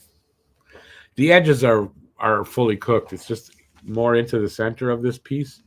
So I'm going to eat the edges. I ate lunch, but I didn't eat like one of those that'll hold you long enough. I didn't eat much for lunch. I just wasn't that hungry. And so I didn't eat much, but I'm regretting that. So I'll eat a little bit of this.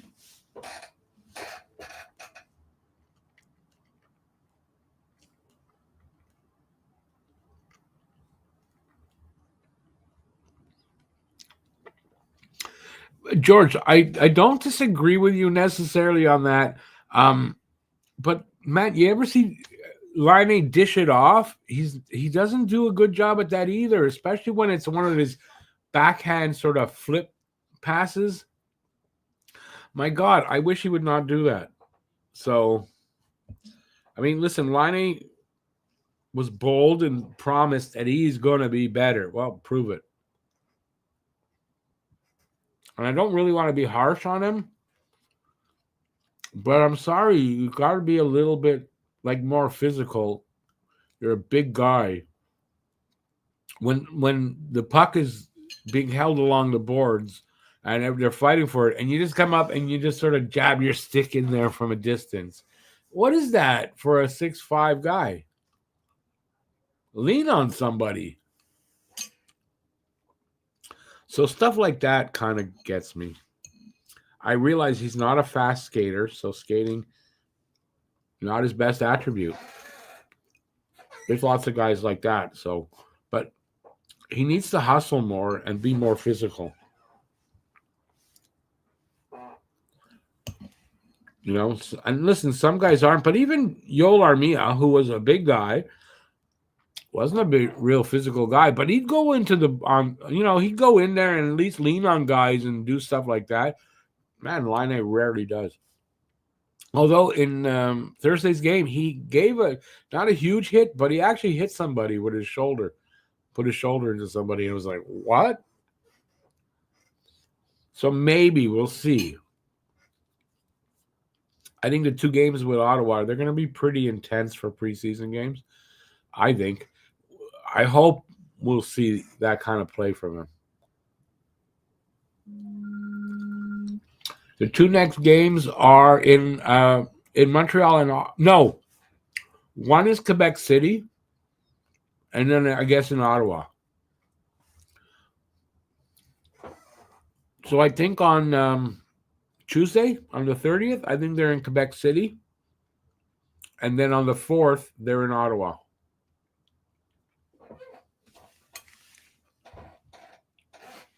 So they're both road games, but the Quebec City one is sort of a home game.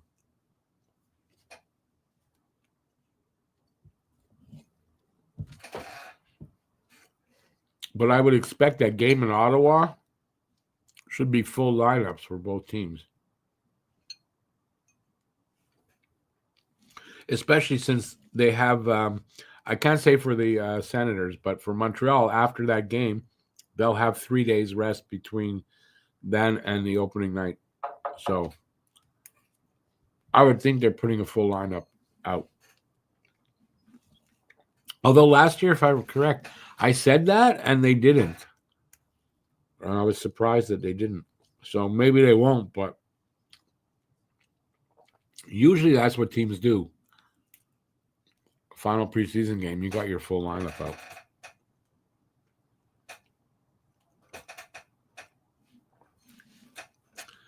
Well, my apple cake was pretty good. Where it's actually cooked.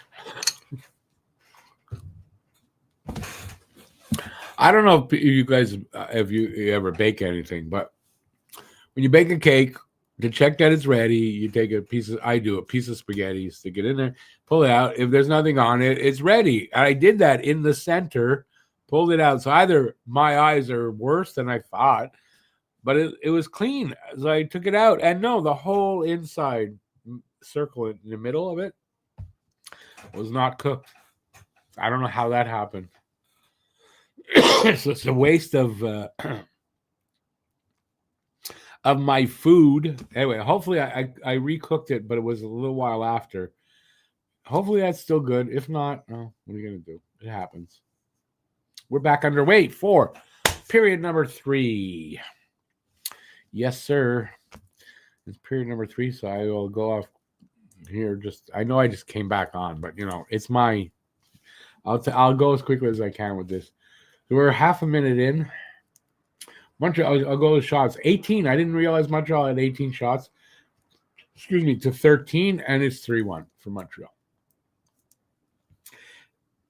It's preseason, so I don't know that Toronto necessarily is going to make a push to win the game or not. But if they are, this is about when they're going to do that. Sometime soon.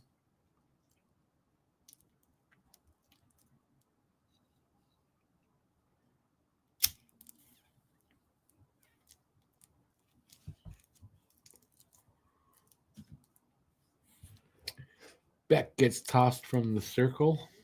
Belzile. Is that Belzile? No, Valeno. Taking the draw. Wins it. Hudson with another shot. Doesn't get through. A backhand. I don't know who that was. That was a good one, but save. Habs keep it in. Shot. Quick shot. Save. I guess, is that Stolar still in there? I don't know. I don't think so. It's that guy I can't pronounce his name. I don't know how to pronounce that name.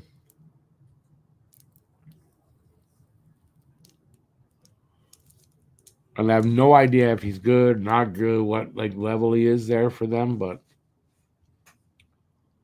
that's who's in nets.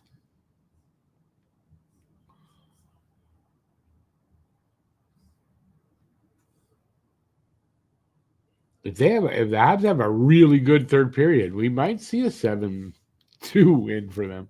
But I wouldn't count on that.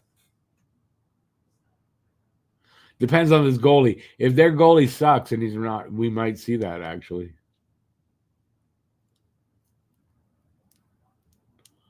He's a Russian kid. I think he's Russian, not by the name. So I don't know. He could be either way. Could be awesome, or he could be so-so.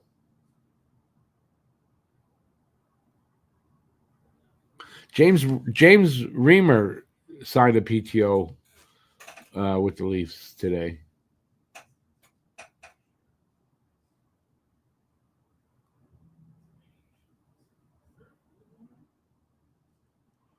If that means the guy that wouldn't wear a Pride jersey will wear a Leafs jersey. But he was a Leaf before, I imagine. I think so.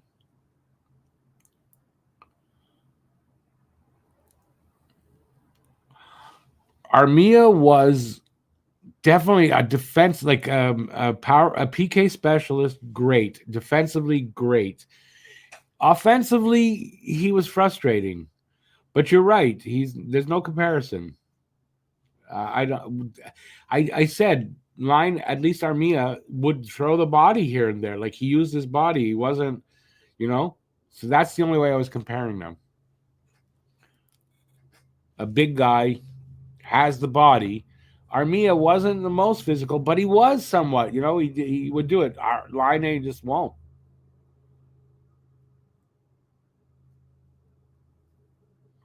So that's how I compared them. Demidov is a raw NHL rookie, and you can't have yet another weak defensive winger on there. No, I don't disagree.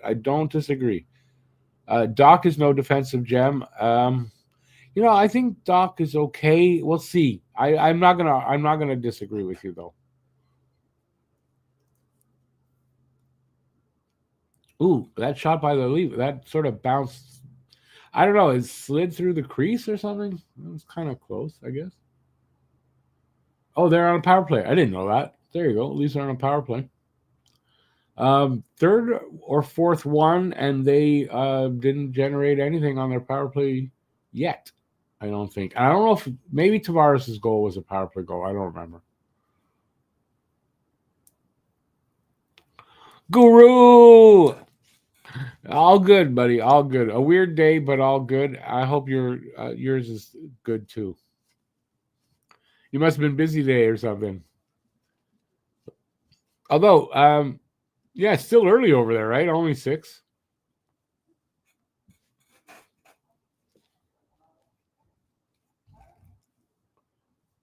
Halfway through their power play so far. Habs doing a good job.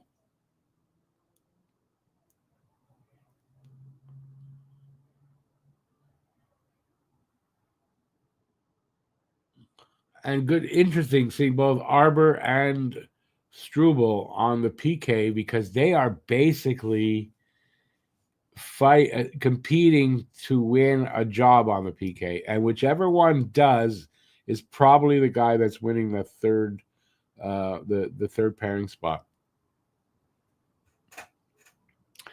It's too bad you got to work on Saturdays, my friend. But I mean, I work on Saturdays, so what are you gonna do, right?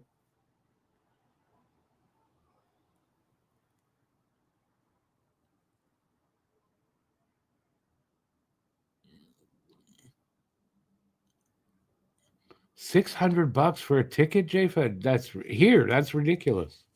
Yeah, prices are crazy. Last game I went to, I want to say the ticket price was $36. And they were good seats.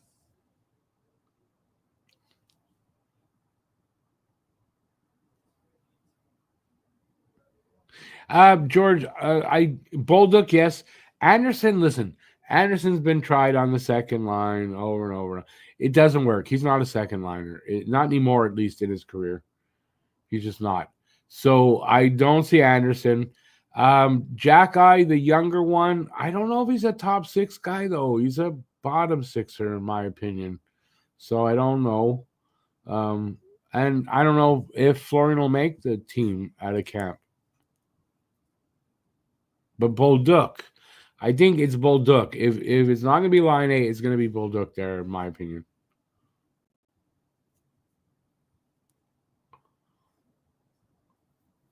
Is Kakinen still in?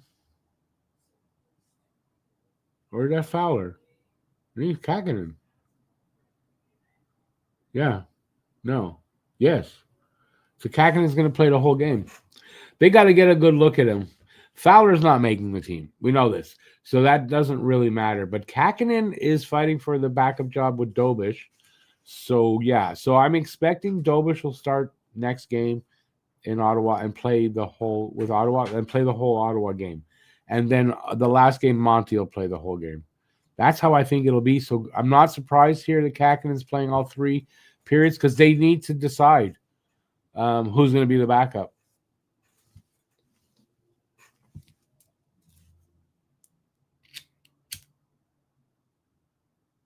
I mean, Kakinen so far so good. Not a ton of shots, but 17 shots. Only giving up one.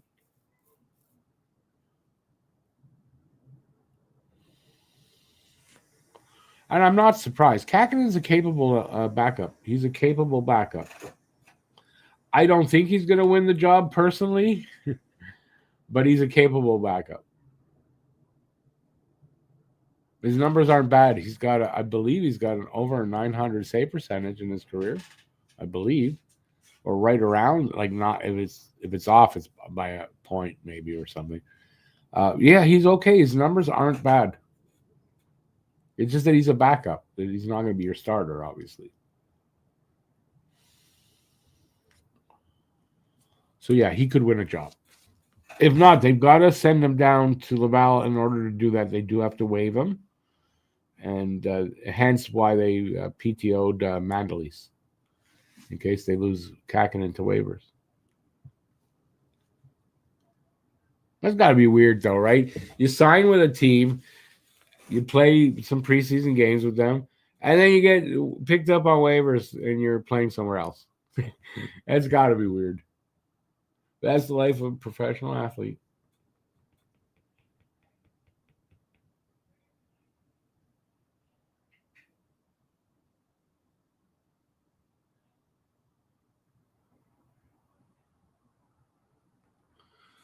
And if Kakinen plays well here, which he's doing right now, there's teams that need goalies, so he could very easily be picked up off waivers.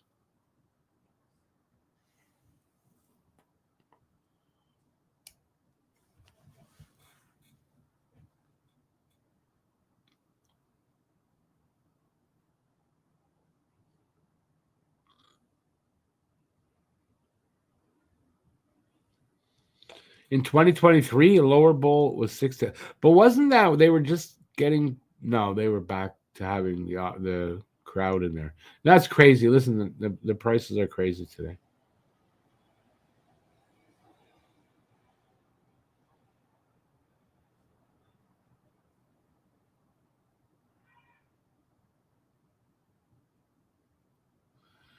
Bolduc. That's what you're saying. I should say Bolduc. Every time I've heard a name like that or that name in French here, which I've heard many times, is Bolduc.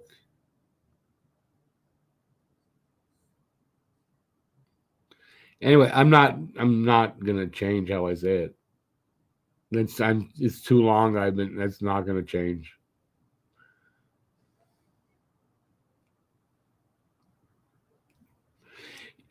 Going to a Habs game is a great experience, but the money's kind of crazy. That's all. But it doesn't mean the experience isn't going to be good. The last one was Isn't that what I said? Bolduc. Did I say Bolduc? Well, I don't. It's rare I say that. No, I would always say Bolduc. The one I say wrong, I know, is Savard. It's supposed to be Savard, but I've been saying Savard for so long. I'm not going to change.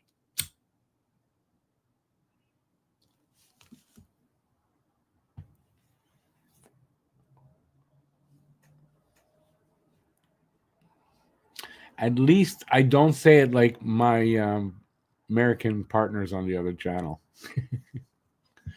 I can say it properly.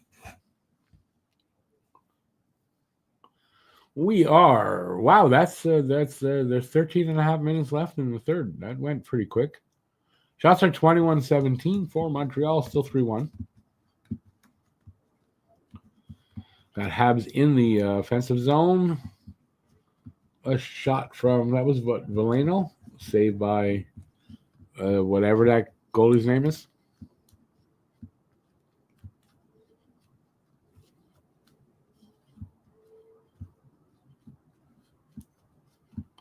Well, I know Savard is okay because I've been watching since I'm a kid. We had Serge Savard.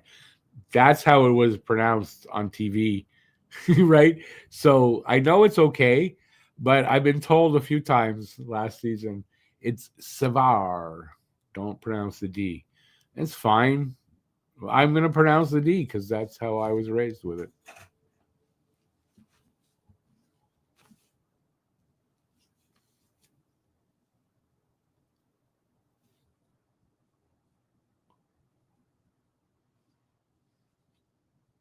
Are they still in the zone or they got back in there because the Habs are still in the zone? Oh, nice little pass there by Valeno up to back, but didn't work out.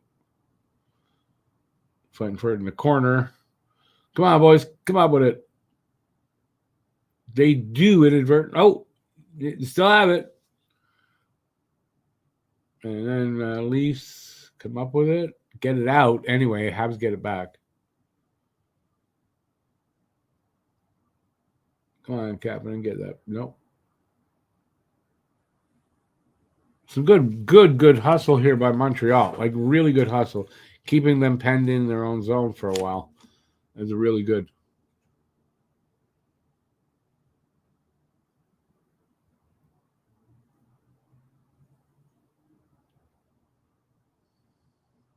You know who I haven't noticed once tonight?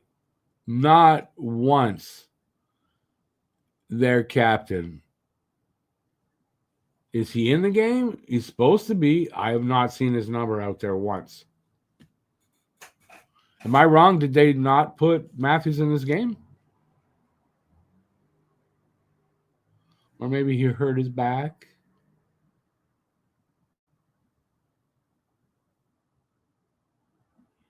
He was supposed to be on the roster tonight. Has anybody else not seen him, or has anybody seen him and I'm wrong? Anyways, if he's out there, he ain't doing shit tonight.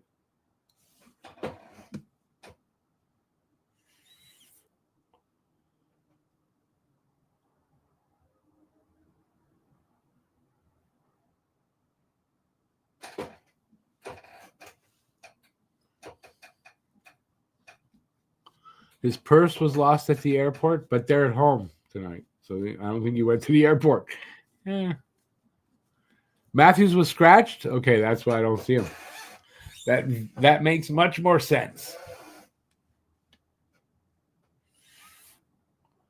Because whether he'd be playing well or not, I'd see him if he was in the game, But I just realizing I haven't seen him at all.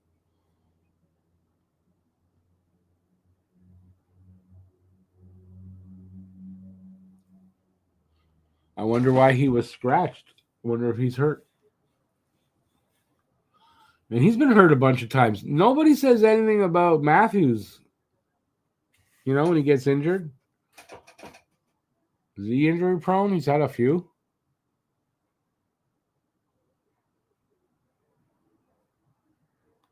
Come on, boys. Oh, it's Belzile. Oh, and they score, but Belzile, I don't know what happened. Did he flub the shot or did he purposely pass it over to Farrell? But Farrell just scored. 4-1 Montreal. No, Fowler's not, George. They kept Kakinen the whole game. Fowler just there in case. But he played in the last game. And listen, Fowler's not making the team, as I said. Kakinen needs that full look because they got to make that decision.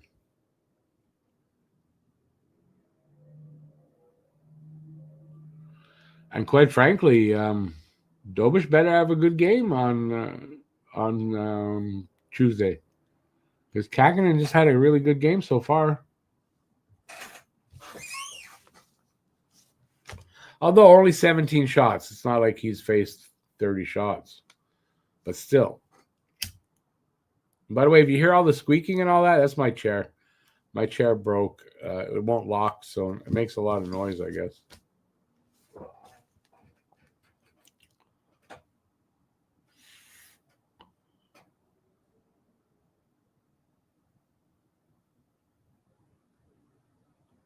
Well, it's not outside.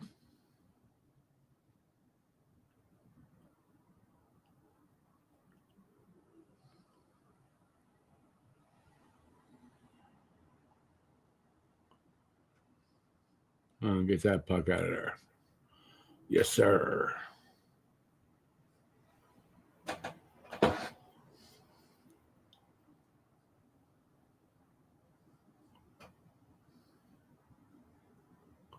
Oh, too bad somebody wasn't there. Nice shot. I don't know who it was. Stoller just couldn't grab it completely, and there was a nice rebound right there. So that goal was Farrell from Belzile.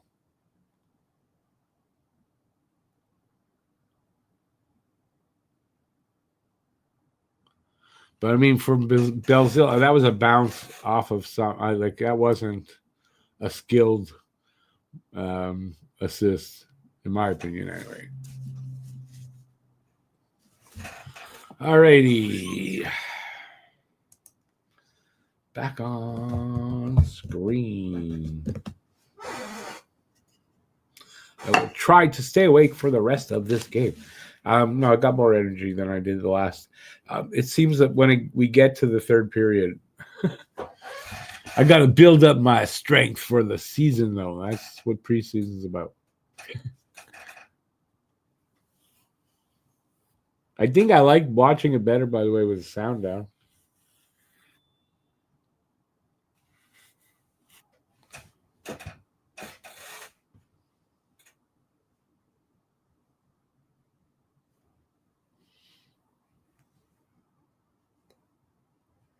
He's been looking for his purse. That's why they kept him out. I can't find my purse. I can't play. I wouldn't. It wouldn't shock me. I doubt that's it. Yeah, Farrell. He does have talent, and it's not that he can't make the team necessarily, but we've already got enough small players, I think, right now on the team. So it's unlikely. I mean, he's not going to make the team out of camp.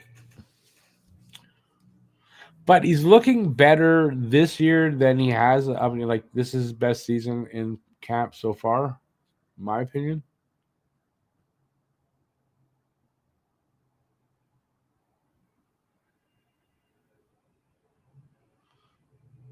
I'm not sure what it said there, but Bolduc with power play goals or so. I don't know what it said there. Power play points, maybe.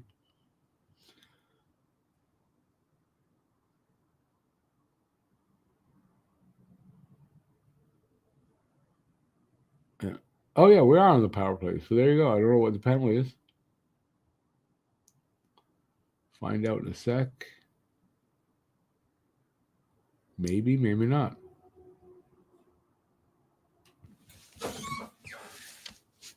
I have no idea what the power play is for. Do you? Anybody out there?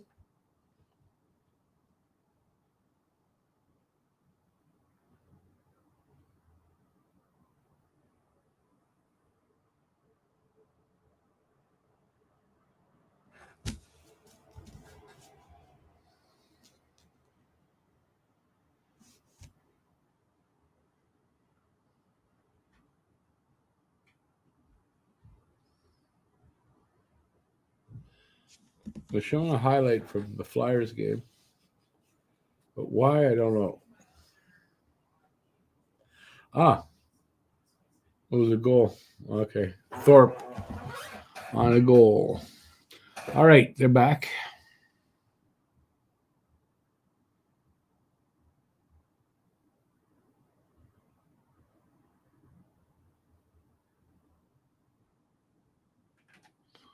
Carlo face washing Bolduc.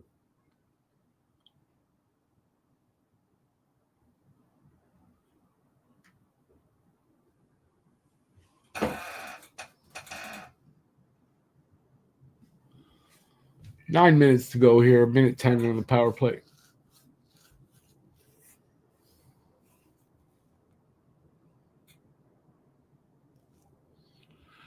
So if they win this, they'll be 3-1 in the preseason.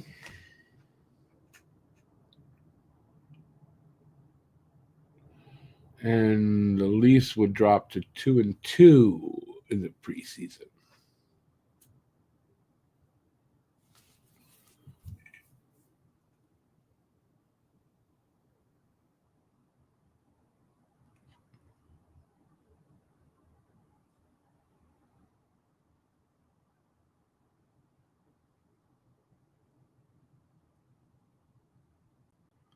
Moving the puck around.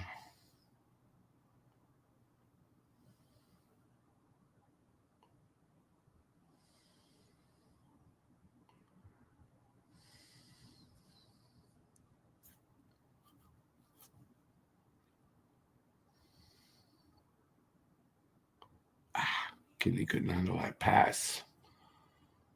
One timer. I think a save and off the goalie anyway. They send it down the ice. 20 seconds left on the power play. What have you missed? Oh, well, it's 4-1 now.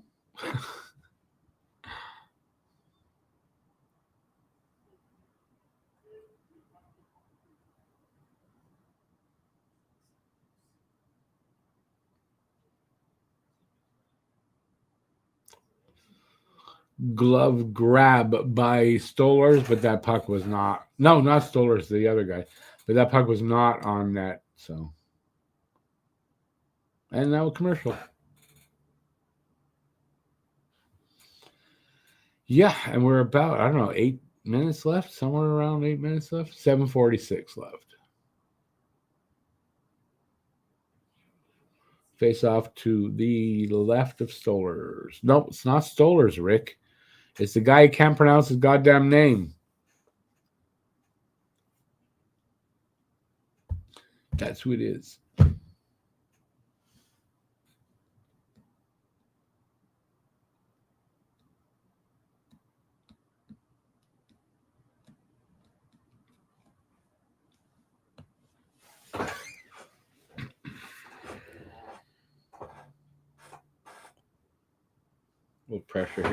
A little pressure here by Toronto.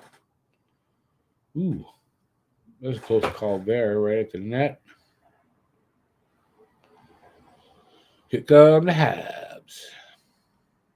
Oh, too bad he couldn't. If Beck could have controlled that puck, he had an open side on a one-timer. Too bad.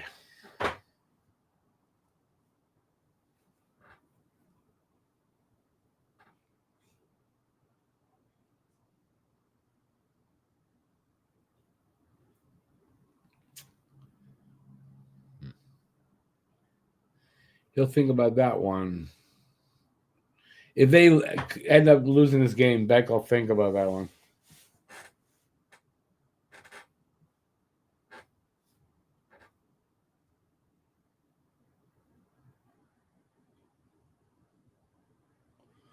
Domi against, I think it was Kapanen. Domi won the draw.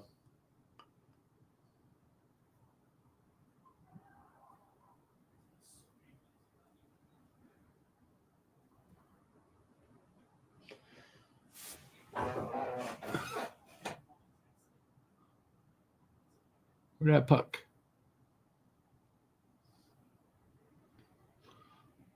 Domi just over his line, up to 9. I think it's nice. Back to Domi. Domi over our line. Drops it to Nylander. Nylander spinoramas it, and the shot was wide. Habs with it right now. That's Engstrom with it behind the net. Guys changing up. Up the middle to Belzile. He spins off to the side. And I think that's the defenseman. Back to the defenseman. That guy tried to center it through the crease. Carrier with it behind the net. Gets hit into the boards and taken off the puck. Leafs up in our zone with it now. Goes into the corner. Habs come up with it. over our line, their red line, and then their line.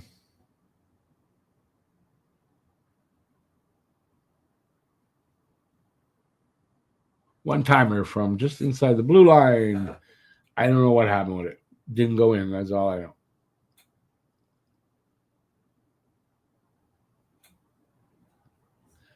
Oh, and the ref got hit. Or linesman. I don't know, but it's one of them is down. Oh, got a puck on the bridge of the nose. Ouch. Yeah, I didn't see that happen, but man, that's got to hurt. Oh, off of a rebound or something. Right in the face. Referee. He's up and looks okay. I don't know if he's going off. But they go in a commercial break, I think.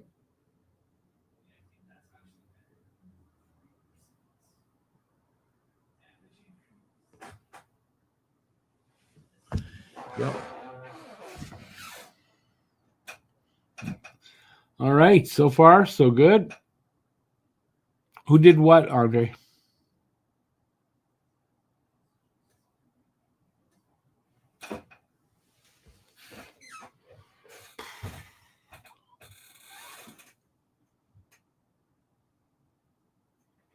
Let me see now. If they win tonight, they will have no worse than a 500 record for preseason. So that's not bad so far.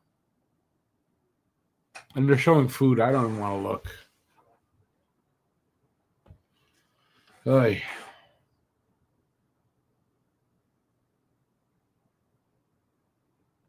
They're not showing food now. That's what I'm looking at.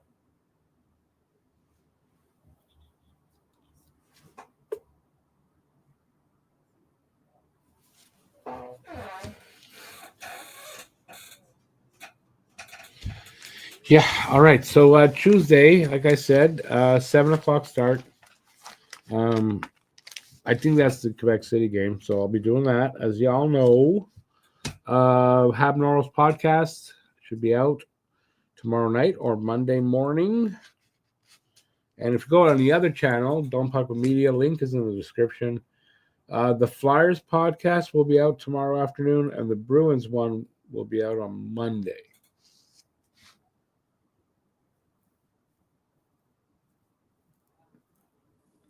It's not a good sign to hit a referee before the season for the Habs. Okay, explain that one. What do you know that I don't know?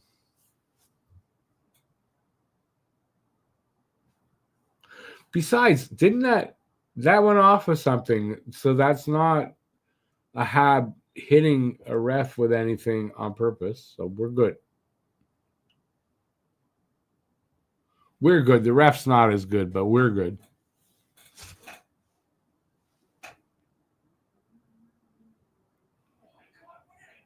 Beck taking the draw from Montreal.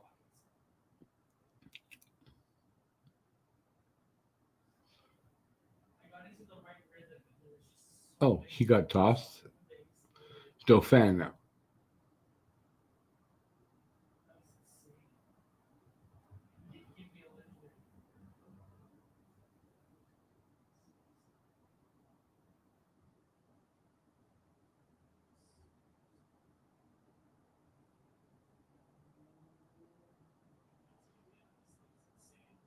Five minutes left. A little pressure here by Toronto. Little pressure.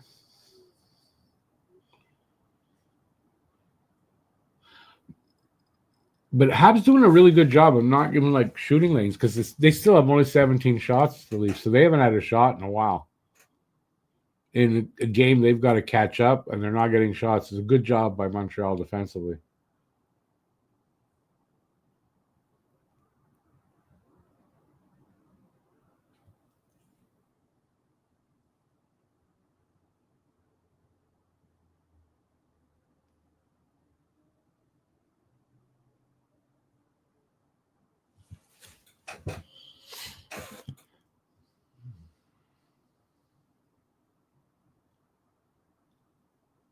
It means we'll complain about bad refereeing, but yeah, we're gonna do that anyway, right? It's true.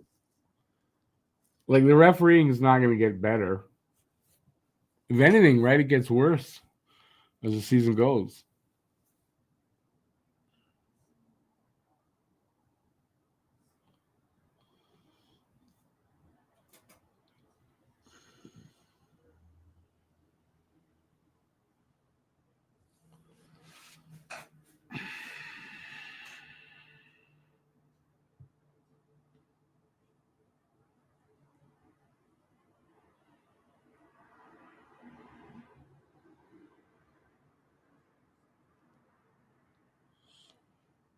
And they score 4-2. Nylander.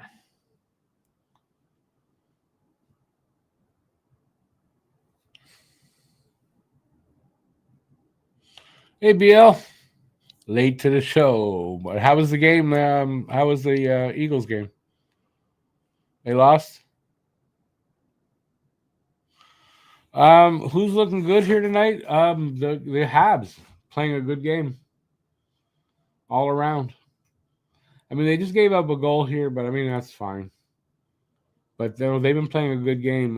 The B team outplayed the A team for the Leafs so far, and there's only 3:52 left, so it's not like it's gonna get a ton better for them or anything. Like they don't have a lot of time to get these 2 goals.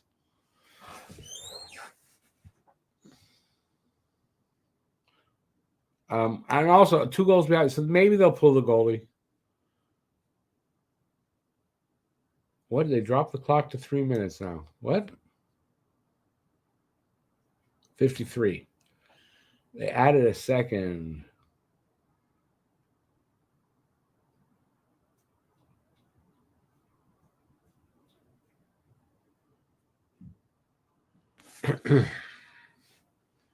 I would think they're going to pull the goalie in the next minute or so.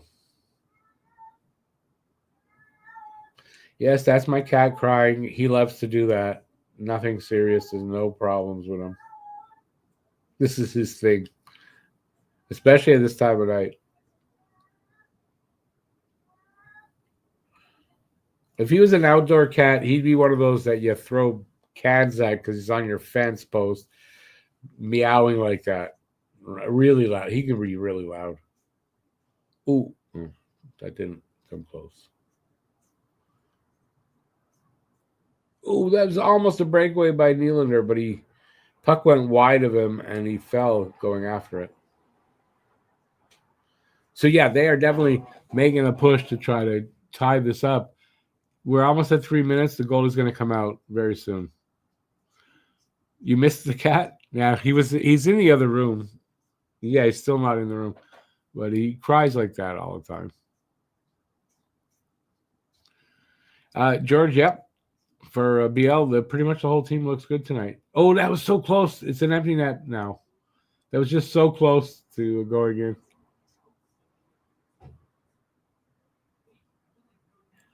All right, let's see how they do here.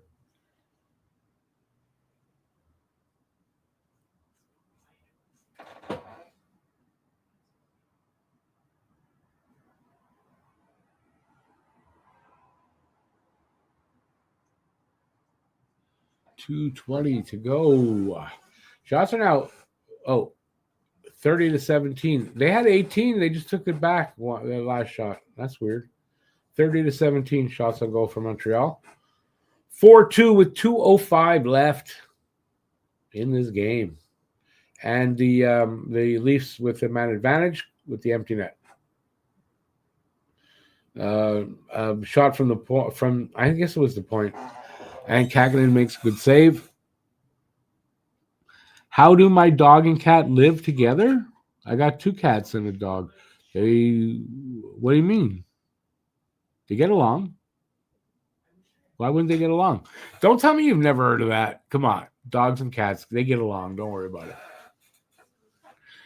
it. Back when I was married and weren't living here, we had a few cats, but we also had a German Shepherd. And our oldest cat, who was She was just a great cat. She was like the best friend of the German Shepherd. They were best friends. So my dogs and cats get along in general once they know each other. 159 to go in the third. Oh, good quick save there by Kakinen. And the Habs get it all the way down. No. And we get an icing call. I don't know what habit was, but a Bulldog almost got there. Almost got there. He was just like a hair behind the Leaf guy who touched it. Good hustle there. Yeah, just a hair behind.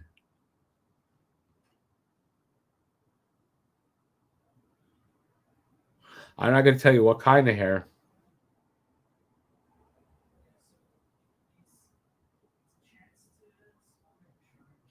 If the Leafs intend to replace Marner with Domi on the Matthews line, they're hurting. I don't know what their intention is.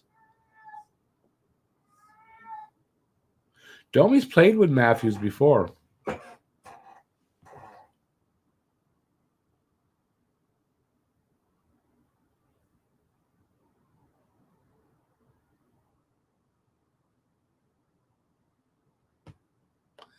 Getting down there. 1:15 left in this third period.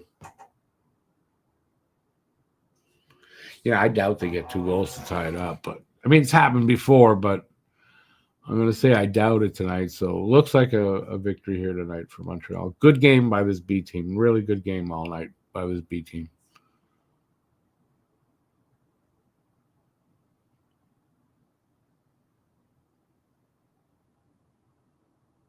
Yeah, Joe, I find that's the way it usually is with dogs and cats. The cat is the one usually that isn't going to be getting along. But the dogs are usually okay with a cat in the family.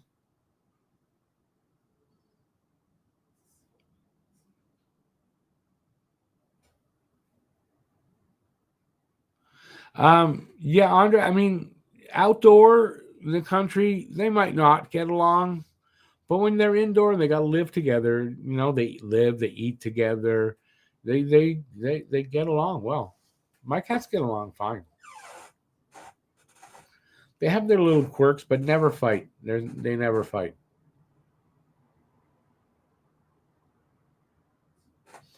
35 seconds to go here. Still 4-2. Now it's 29 shots to 20, so we lost a shot.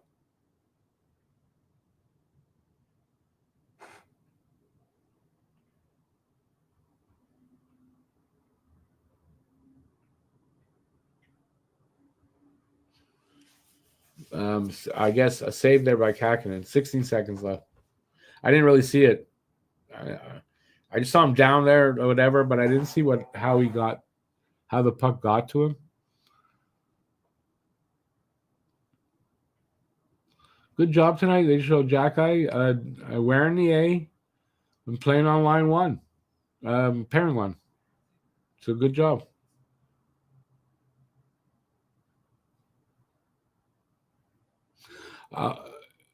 Yeah, that happens though with a cat. The cat is the one, is my point.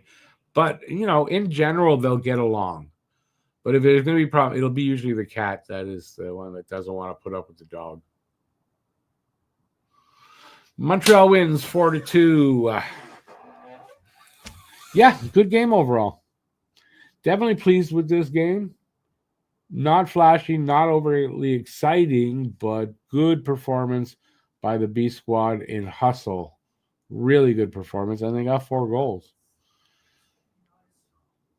Verdict is still out, George. I suspect we'll see Dobish on Tuesday for the full game. I wouldn't want to make that judgment till I see Dobish have a full game. But Kakinen did a good job tonight. I don't know who do they do stars of the game in this in preseason? I don't know who the stars would be. If Kakinen would get one, he only faced 20 shots, so it's not like he was overworked.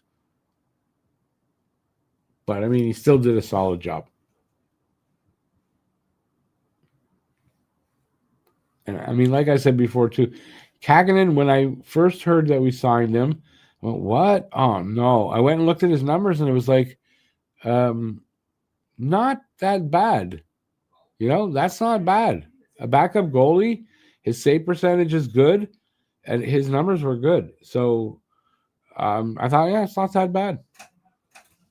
So will he win a job, though? I really don't know. I guess they're not going to give us the 3 stars. They went to L'Antichambre right away. So I ain't getting that. Let me just log out of there. Oh, wow. I logged out, and my screen here both of them went black. I thought, what? That's weird. Probably because it was on Firefox. I dropped that out. All right, so nice. That's a good game. It was a good overall game. Why do the Habs always have to open the season versus the goddamn Laughs? Because of the rivalry, I would imagine. I don't totally mind it. I don't really mind it. It's just, you're right. It's kind of just the same thing all the time. But, get one of those games out of the way. Oftentimes, Montreal will win that game or really close. But so I don't mind that. And I kind of expect they'll do that this year, but we'll see. We shall see. So where are we? Almost 10 already. All right. So I have a busy day tomorrow. That's why I got to get out of here. Yeah, I will be. I got the pod tomorrow. I've got the NHL pod on Monday, and then Tuesday we're back for Game 5 out of Quebec City. Yeah, so we're getting close to the start of the season. Yeah, hope you guys have a good rest of the evening. Hope you had a good time. If you did on the way out, please give a thumbs up. And if you're new to the channel, hit that subscribe button. I appreciate that. And till next time, stay safe out there, everybody. Peace out and have a good rest of the evening. And thanks for being here. Totally appreciate that. And thanks to all the members. There is a members only video. Check it out. It's only got 1 view. And it's members only till tomorrow afternoon. And then it's going to go to the big channel. So check it out. And have a good evening, everybody. Ciao, ciao. Bye.